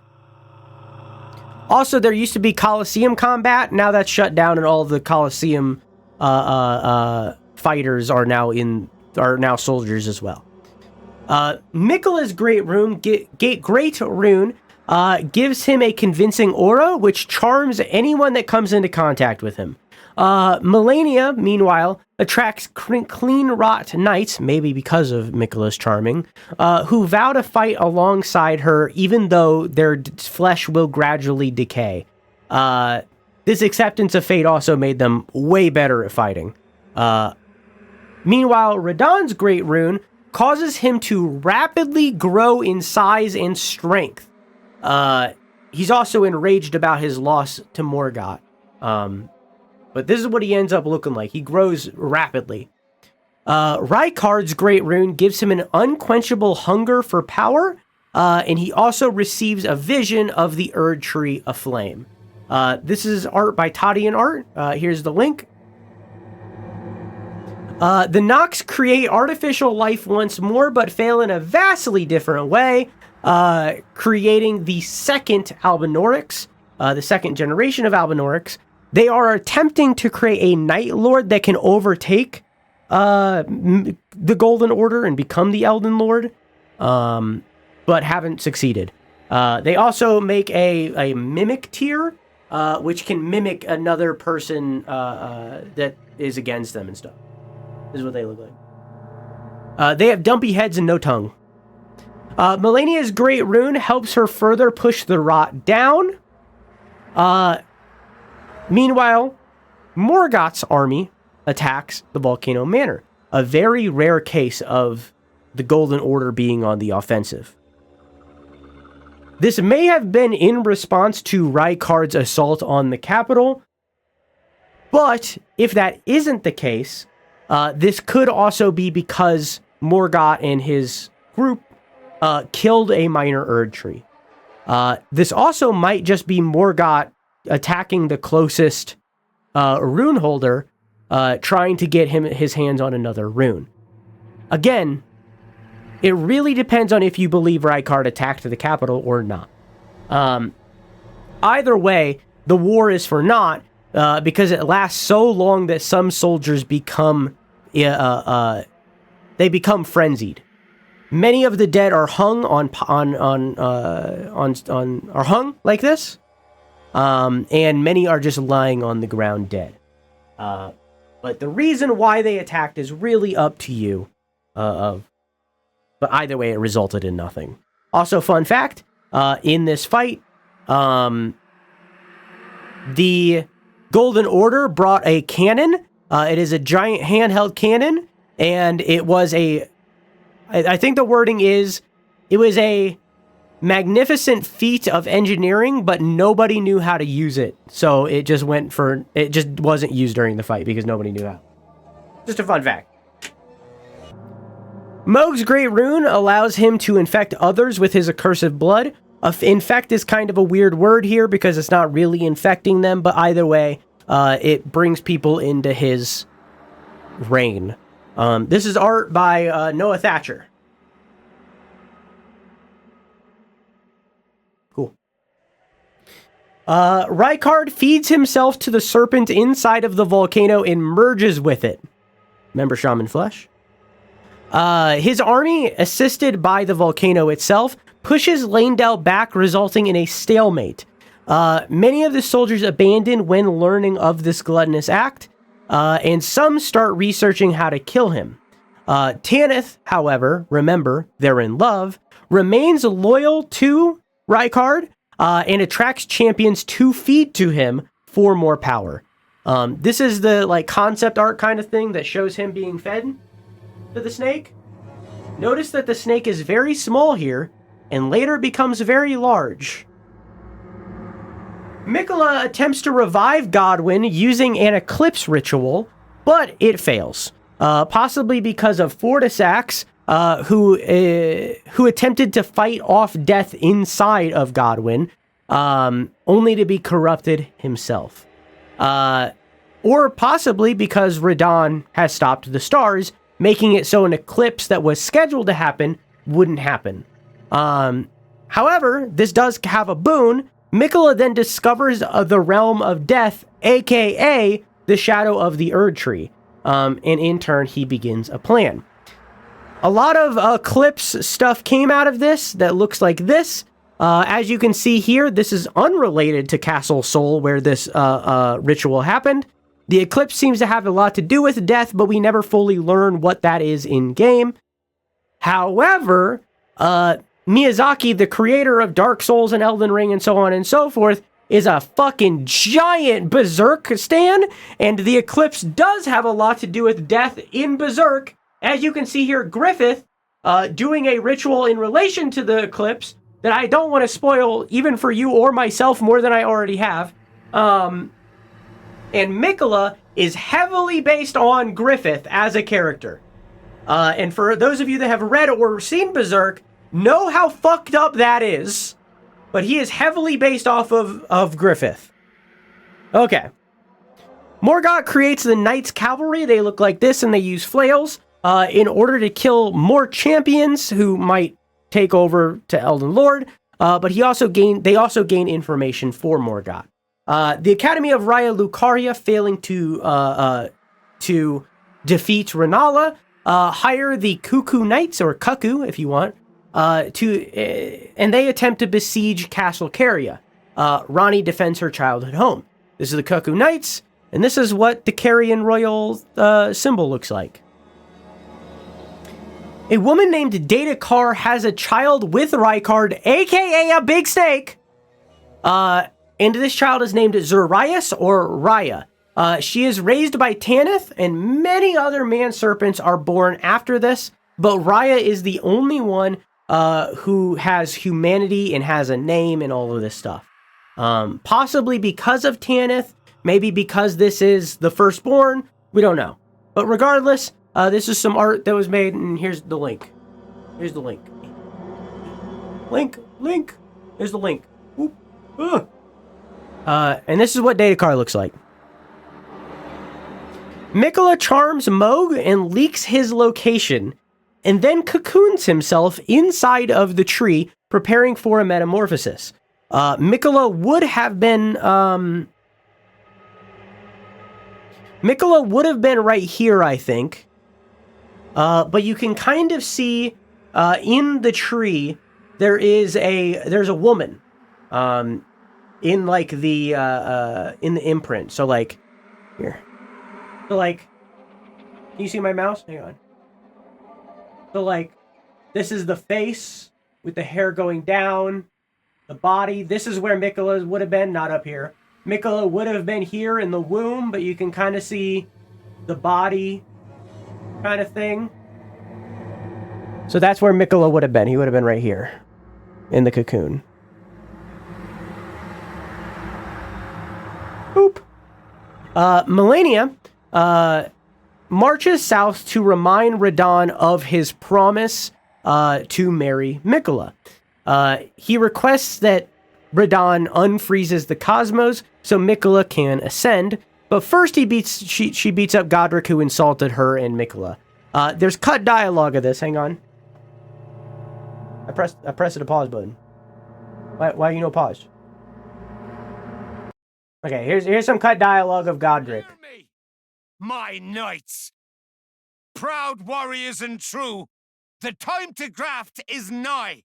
Let the hunt begin. Fetch me a mighty branch to make mine own. Hunt me down a new branch. Bring me a Tarnished. Oh, insolence, you filthy little Tarnished. This isn't the cut dialogue I was talking about, but it is some cut dialogue. Up jumped little Tarnished. A fresh offering to graft. Oh, great King Godfrey! This strength is mine. One day we'll return together to our home, bathed in rays of gold. There is only one tree, and only its branches, that bathe in true rays of gold. Not the fool Omen King, nor the rank malformed twins. Mikola. For we are the golden ones, the true and rightful heirs. Our land's grown old now, ashen and cold. But look up, the tree glows. One day we'll return together to our home, bathed in rays of gold. And grace will surely guide us safe to our home, bathed in rays of gold. No idea where they would have used that. But maybe the malformed twins line is the insult that he gave her in Mikola. But I think it would have been cool if they used those lines, because like it gives a lot of character to him. And I don't know if the other characters have a whole bunch of cut dialogue, but it would have been cool. Anyways, Radahn refuses and the two battle it out. Don't know why Radahn refuses, but they do. It's kind of believed. Excuse me. It's kind of believed that Radahn was meant to die here. So again, I don't know why he like fought.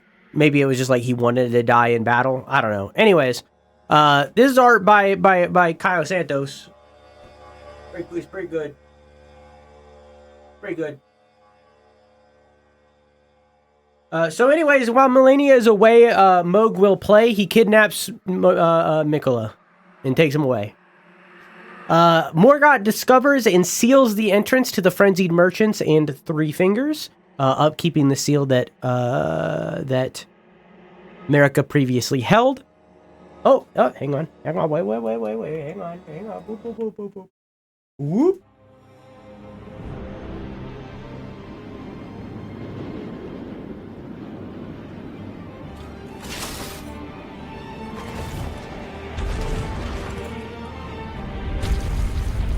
The Conqueror of the Stars, General Radahn.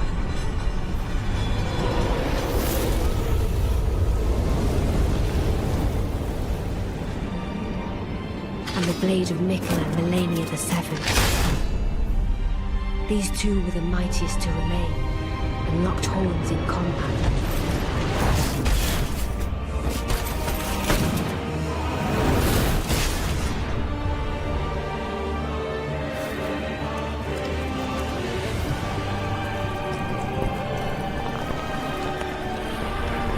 But there would be no victor.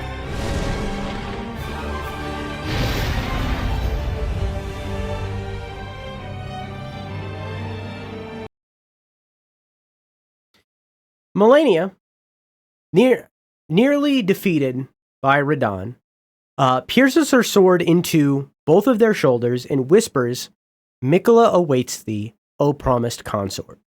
She then blooms into a scarlet blossom, infecting, but not killing, Radahn and coating the area in scarlet rot, making it so that Caelid now looks like this.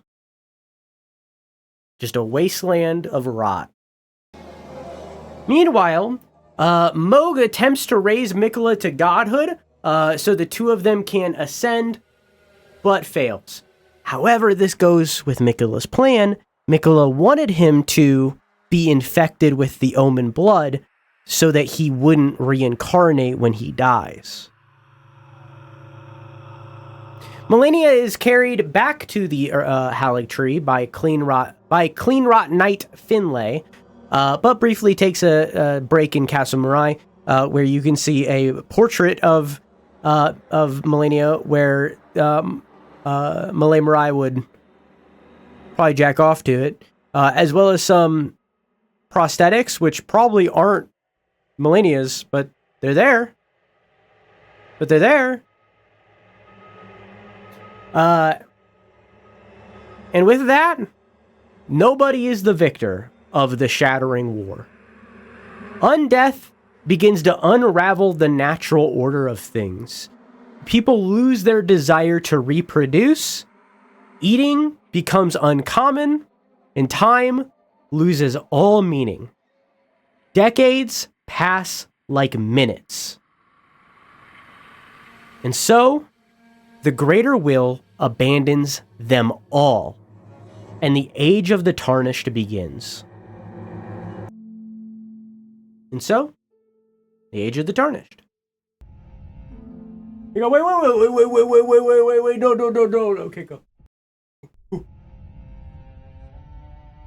Now, Queen Marika the Eternal is nowhere to be found. And in the night of the Black Knives, Godwyn the Golden was first to perish. Soon, Marika's offspring, demigods all, claimed the shards of the Elden Ring.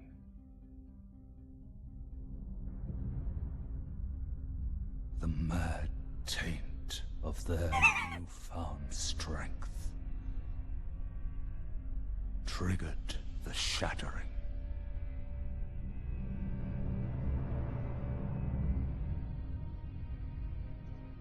A war from which no lord arose. A war leading to abandonment by the greater will. Oh, rise now, ye tarnished, ye dead who yet live. The call of long-lost grace speaks to us all.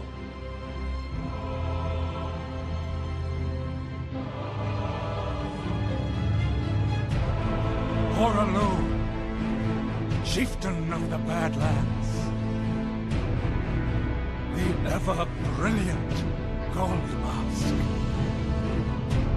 Fear, the deathbed companion, the loathsome dung-eater, and Sir Gideon Ofnir, the all-knowing.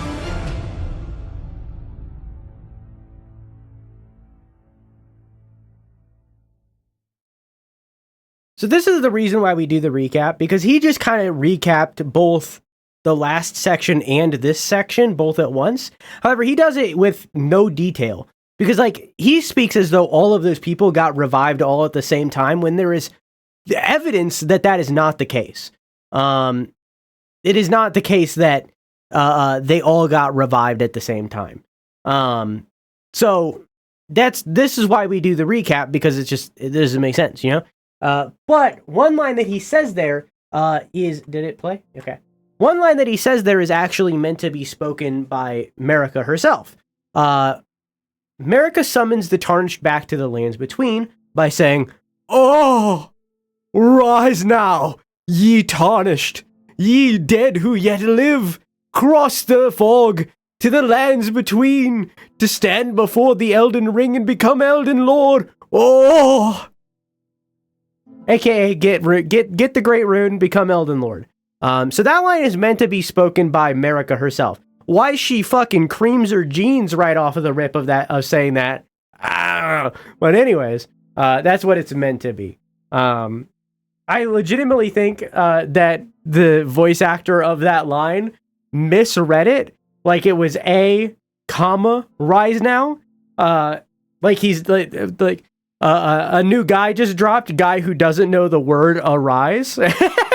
So instead he reads it as, "Oh, rise now," even though in the subtitles it says arise now. Anyways, so some of the people that were just mentioned, a Golden Order loyalist named Goldmask is revived.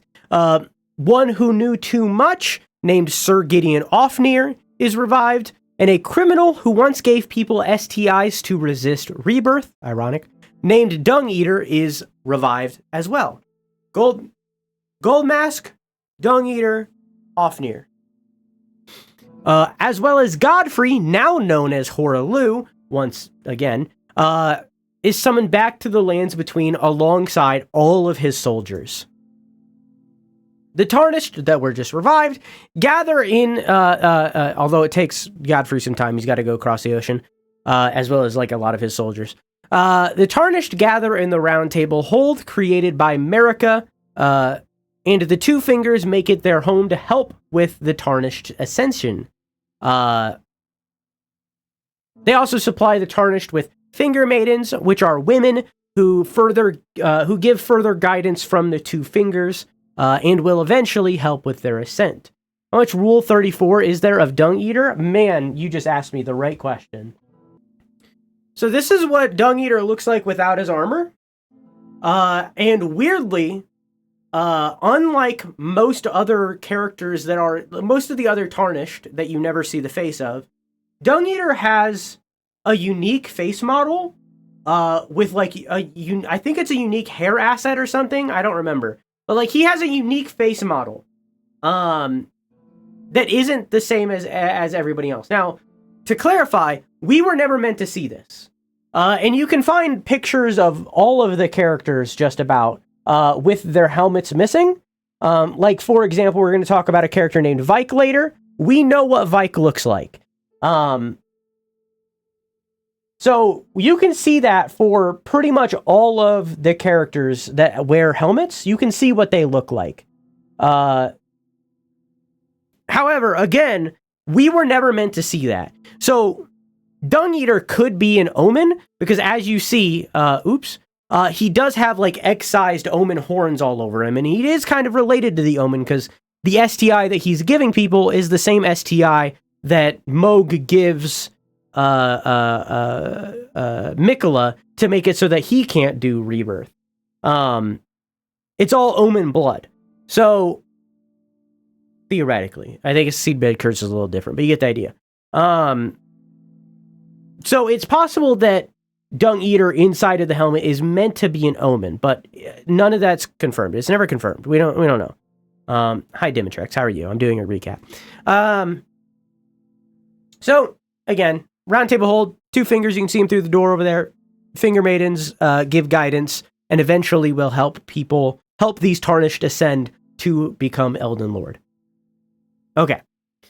Tanith, through Raya, or Zarias, depending, convinces Tarnished to kill other Tarnished to gain strength so Rykard can then later eat them.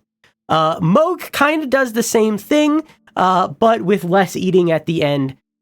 Instead, just kind of gives his blood to them to make it so that they're part of the dynasty. This includes a few war surgeons, which we won't talk about later, but we do meet a few of them later at some point. Morgott, disguised as Margit, kills Tarnished outside of Stormvale, because Godric is by far the weakest of any of the demigods, so he believes that that's where most Tarnished will go first. So he stands there to kill them before they get the chance. Sir Gideon Ofnir is researching shard bearers, aka those with great runes. He's trying to figure out their locations and generally information about them, and along the way he adopts a Highlander named Nefeli Lu. Here's some good art of her, and there's the link to the art. By Q again. Tarnished of Little Veal start to lose their sight of grace once more, but that does not mean that they become dead again. By the way, I don't think I ever said. Tarnished are undead. A Tarnished is a person who lost the sight of grace, and in turn they weren't given rebirth. So they died, and now they are reborn. That's why in the intro he says those dead who yet live. A Tarnished is a person who has lost their right to rebirth and is now re-given rebirth. You get the idea. That's what a Tarnished is. Anyways, here's a dude that's baking prawns, and I love him. One of these Tarnished is a man named Vike. He is a dragon cultist who eventually meets a dragon named Lanciax, who we meet in-game, who is an ancient dragon who can transform into a human, and she teaches him some ancient dragon incantations, and he eventually even designs his own incantation based off of those dragon incantations. And in turn, he becomes named Vike the Dragon Spear. Now, a lot of the time, when people draw fan art of Lanciax, they draw her something like this. I want to be clear, she did not look like this. Remember at the very beginning of this recap, I showed you a humanoid ancient dragon? That's what she would look like. She would look like that. But this is how most people draw her. I understand. I get it. There was actual love here, by the way. I should have wrote that in this, honestly. Lanciax here and Vike, at the very least, Lanciax to Vike was in love. So at the very least, Lanciax was in love with Vike. So, I don't know if Vike was also in love with Lanciax in return. Here's the link to that art, by the way. But, at the very least, it was at least a one-way love. And that's the reason why he learned this ancient dragon incantation. Because usually, only ancient dragons can use red lightning. But Vike was given access to red lightning via Lanciax. Moving on. Dung Eater does Dung Eater things and gets locked beneath the capital. He beats his head into a wall for a while. Castle Morn is overtaken by Misbegotten, who were previously enslaved. Again, Misbegotten is a different kind of omen that are kind of like scrawnier.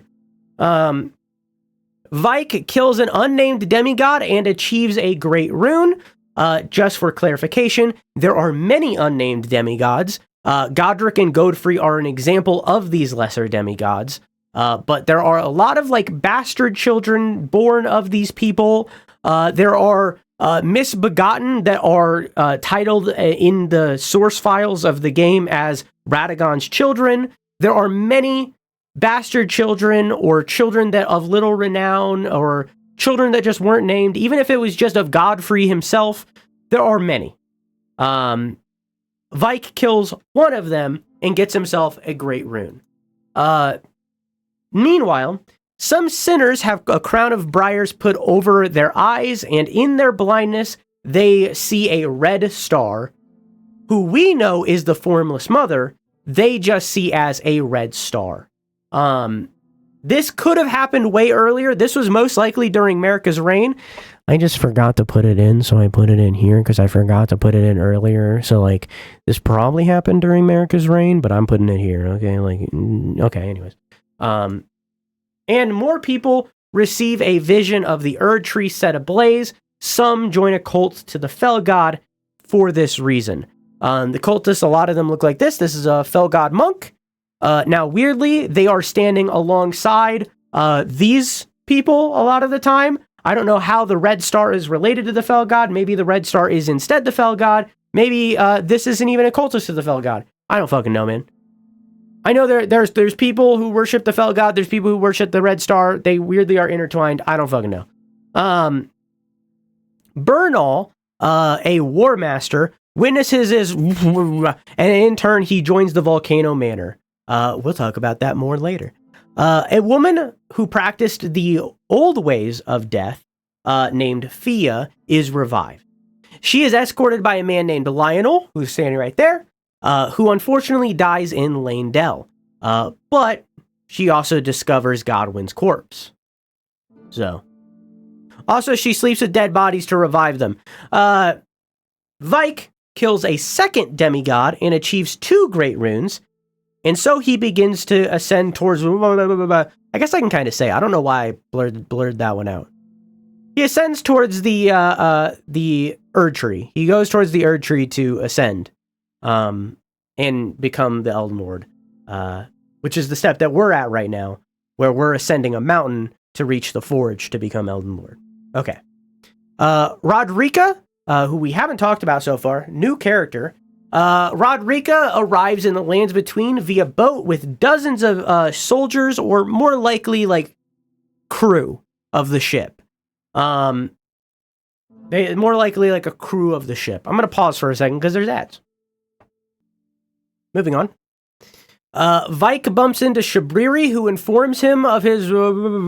He turns around and meets with the 3 fingers, as Shabriri mentioned. But without trusting Shabriri fully, he leaves his armor on despite the advice.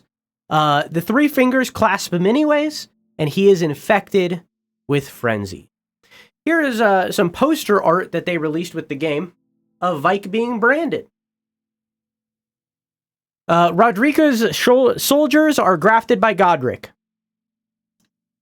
Vike, trying to tell her, finds his maiden dead by her own hand. He infects the nearby town with frenzy and summons an aspect of frenzy, and then his spirit is there to fight you when the game begins. Meanwhile, Gideon has a long talk with the two fingers. There's Gideon. Vike locks himself inside of an Everjail, again, is a pocket dimension, to stop causing more harm and to stop himself from ascending. Before we play the game, Vike is the closest character to Ascension. He is the closest character to becoming the Elden Lord, other than maybe Morgott. But out of the Tarnished, he is the closest to become Elden Lord. Personally, in my opinion, whenever they release this Elden Ring movie, I hope Vike is the story that they tell. I hope Vike is the character of the movie. Because it's such a tragic story. It's such a tragic story with a love scene. With not a love scene, but with a romance in there. But like, it's such a creative and sad story. So I hope that whenever this movie releases, that's the story they choose to tell. Yeah, they're making an Elden Ring movie, and it's written by Alex Garland. I don't know if he's directing. I don't think he is, but it's written by Alex Garland, who you might know as the writer of 28 Days and Now Years Later. And also, weirdly, the writer of the bad Devil May Cry 4 game. The DMC Devil May Cry game, the weird reboot one. And also Enslaved Odyssey to the West, I think it's called, or Journey to the West. Anyways. Yeah, he's writing the movie. Anyways.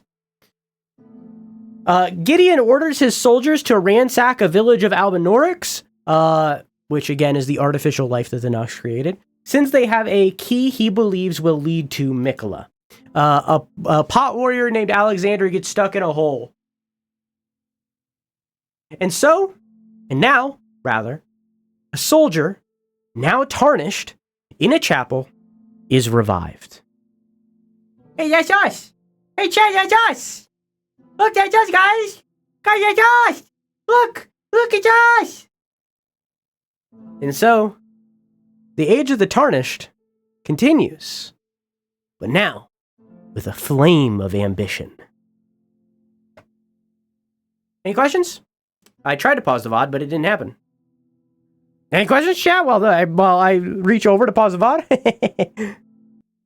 So the War Surgeons are a group of, I think, 8, could be wrong, characters who are dressed in white with white masks.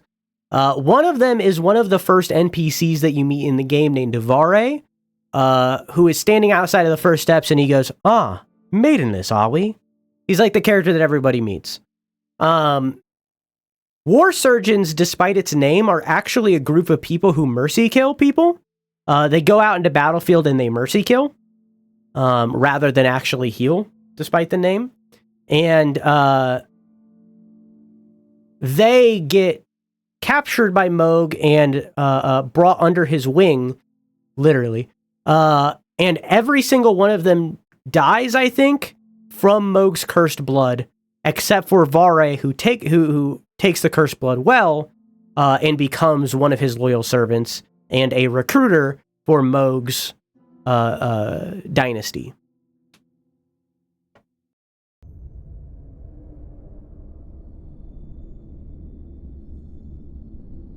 And one other, whom grace would again bless. This is the default character, not our character. I didn't feel like getting the footage. Of no renown.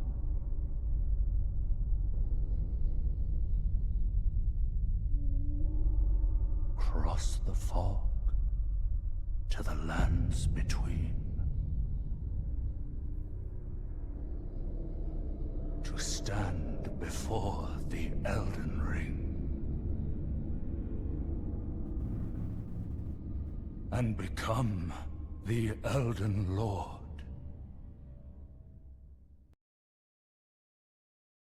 All right, let's go. So, this Tarnished, rather than being selected by a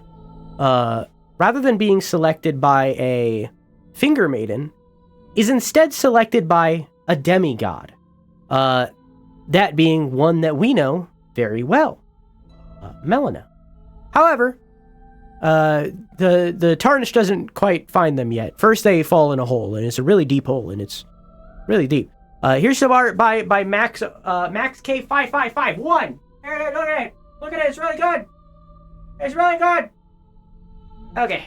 Whoop. But first, the Tarnished gets killed by a guy on a horse for a few hours.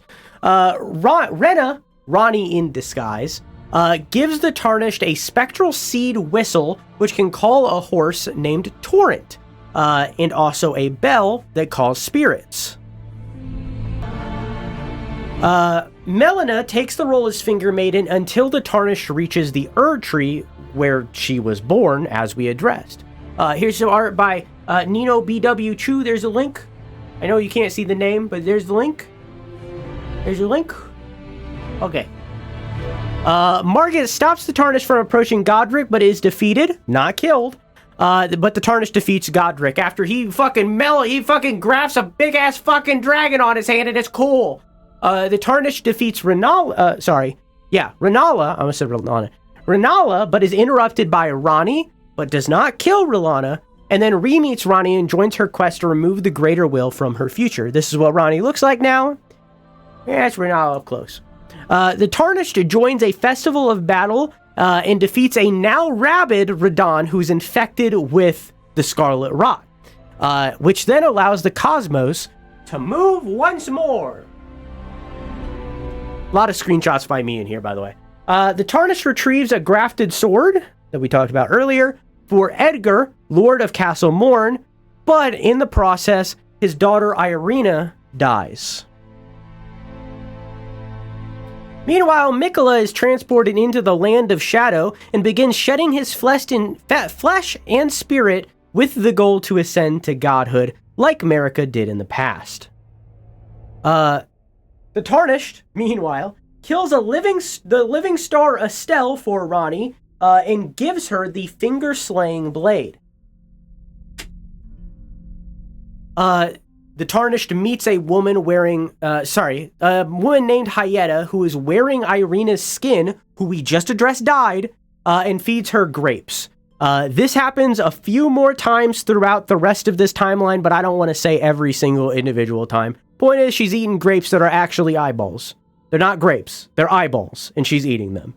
She's blind, it's not of her knowledge, but she's eating them. This is some art by a person named Mustakro. And there's the link up there. It's really good. It kind of reminds me of like a Hades kind of art style. I like it. The Tarnished helps Ranni kill the two fingers and separate from the Greater Will, and the two get engaged. This unlocks one of the many endings.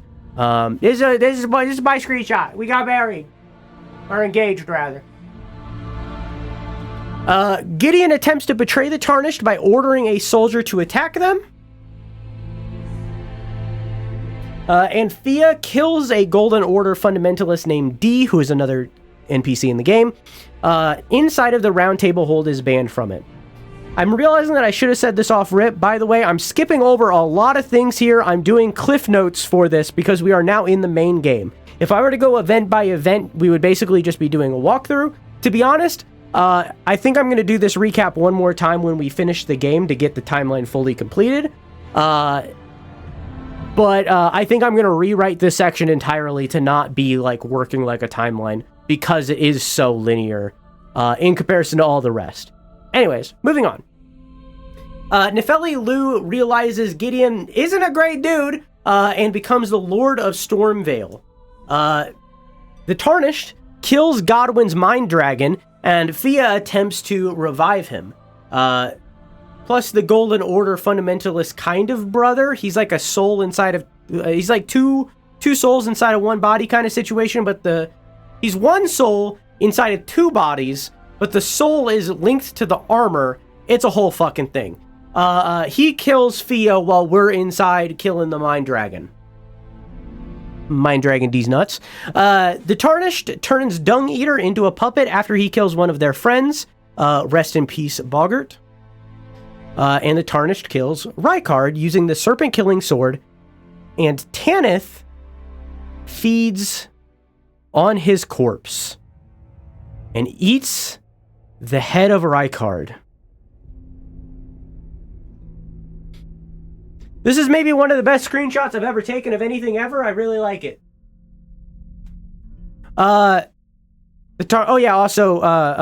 This unlocks ending number 2. This is the second of the endings that we've unlocked. The Tarnished kills Morgott and approaches the Erd Tree, but the gate is closed and must be burned by the Colossi Forge we talked about at the very beginning of this recap. This is the reason why Morgott never ascended, because he doesn't want to commit this sin. This unlocks ending number 3, which is just the default ending. Also, this is Morgott. The Tarnished finds and is branded by the Three Fingers, despite Melina advising them not to do it. This unlocks ending number 4. Hey, there it is. The Tarnished kills Melina after she blooms again and turns into this, only to find that Miquella is missing. This is the second of 3 forms that Melania has. The first being the one that we've already seen. That was just her in her armor. This is the second. The third would theoretically have more like scorpion-like entities. Also, yeah, I got wings. See that? The Tarnished kills Moog and finds Miquella cocooned, and a person named Aletta urges them to touch Miquella's corpse, which translates them into the Shadow Realm. Moog's got big wings. Oh, hang on, wait, no. The earbud died. I couldn't tell if the music was playing. I pressed the pause button! Ah! I pressed the pause button! Oh. So, we touch the arm and we get put into the Shadow Realm. Okay. Everything.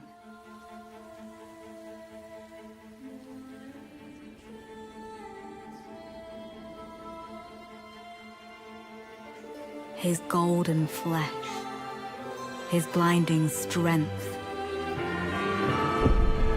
even his fate.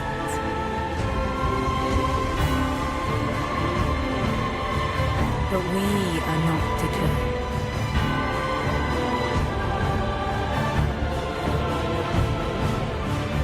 We choose to follow.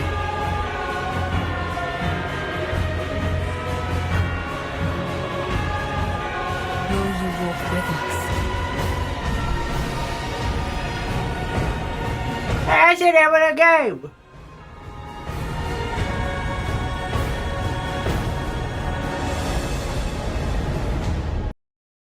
So Miquella charms all of those within the realm. Also, a weird thing just happened with the pausing. I hope the VOD wasn't paused. And people missed the beginning of that recap of the VOD. I'm not repeating myself. I don't care. I'm moving on. The Tarnished kills Mesmer. Afterward, he finally gives up his love for his mother. Also, this is after he tears his eye out. And if you look close, you can see the Abyssal Serpent within. A man tries to become a finger mommy and fails. Kind of. Honestly, he becomes a finger mommy. But it's just for like little finger mommies like this. You could do little fingies like that, not the 2 fingers. The Tarnished kills Bale the Dread for their homie Egon. There's art of it. There's Egon down there shooting arrows. Here's the link. By Elhenro. And Egon! The Tarnished also kills Rolana, but she doesn't say a word. However, there's cut content. Here's some art by Mikhail Vergazov, I mean. All right, let me get that cut content for you. Hang on. This is a fan-made video by this person right here, Caleb Slim Laramie. It's using the cut dialogue. This is not from in-game. I want to be clear that for some fucking reason, they didn't give this person, this character, a cutscene, dialogue, anything. She's completely silent when you meet her, and I hate it. But this is what they made. Thy fate, torn from the night sky. Forgive this foolish heart.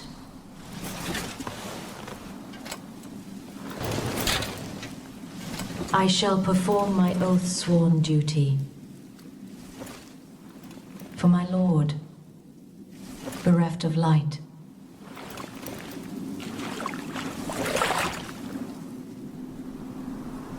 Foul trespasser, you stand against the sword of Mesmer. May the twin moons bear witness to my devotion. Just a cool thing. As we were. Mikola sheds his fate and love Saint Trina, making it so that his ascent functionally works different from Marika's ascent. Otherwise, they are mirrors of each other, but this makes it so that they are not. The Tarnished kills Saint Romina, who, by the way, looks like this. Oh. And champion of the festival. Both your deeds will ever be praised in song. Now, the vow will be honored, and my lord brother's soul will return, so that he may be my consort.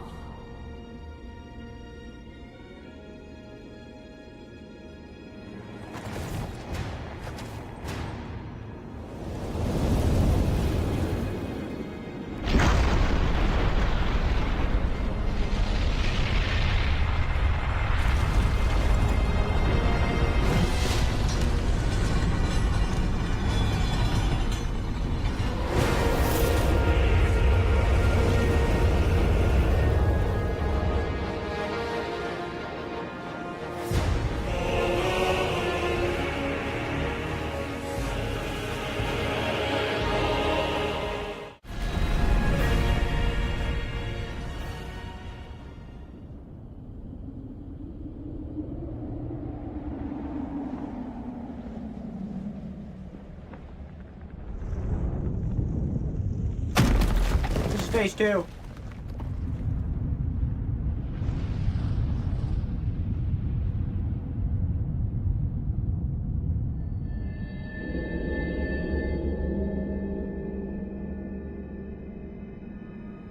Lord brother,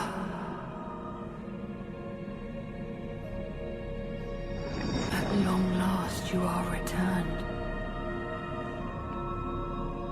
Eko.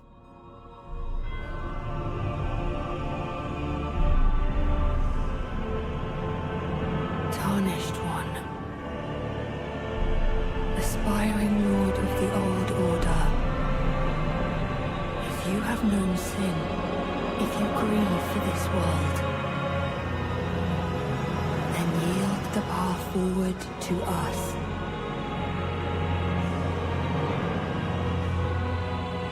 To I, Mikola, and my promise, Hey! Radahn. Mikola revives Radahn inside of Mohg's dead body, Mohg's dead body, and ascends. The Tarnished kills them both directly after, but he successfully ascends. Super important, not really important, just a cool note.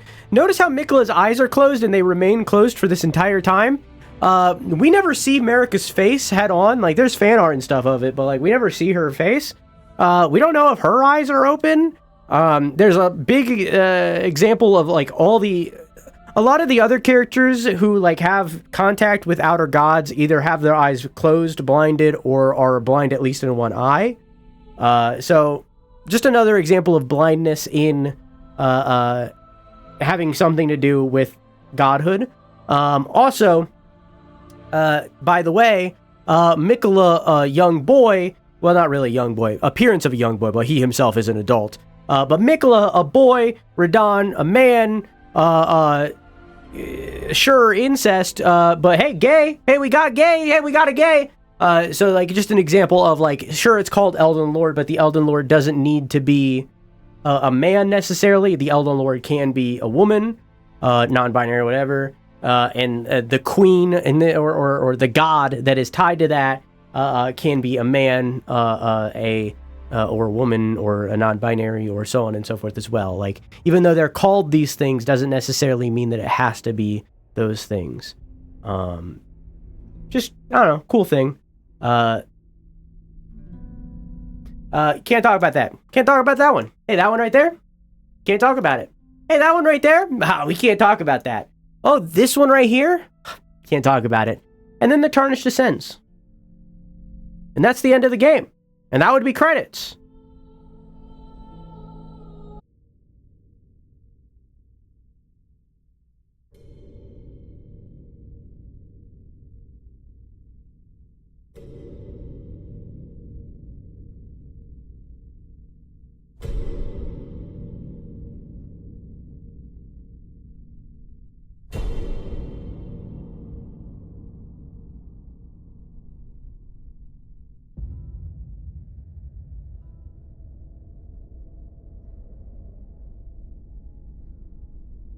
I doubt you could even imagine it.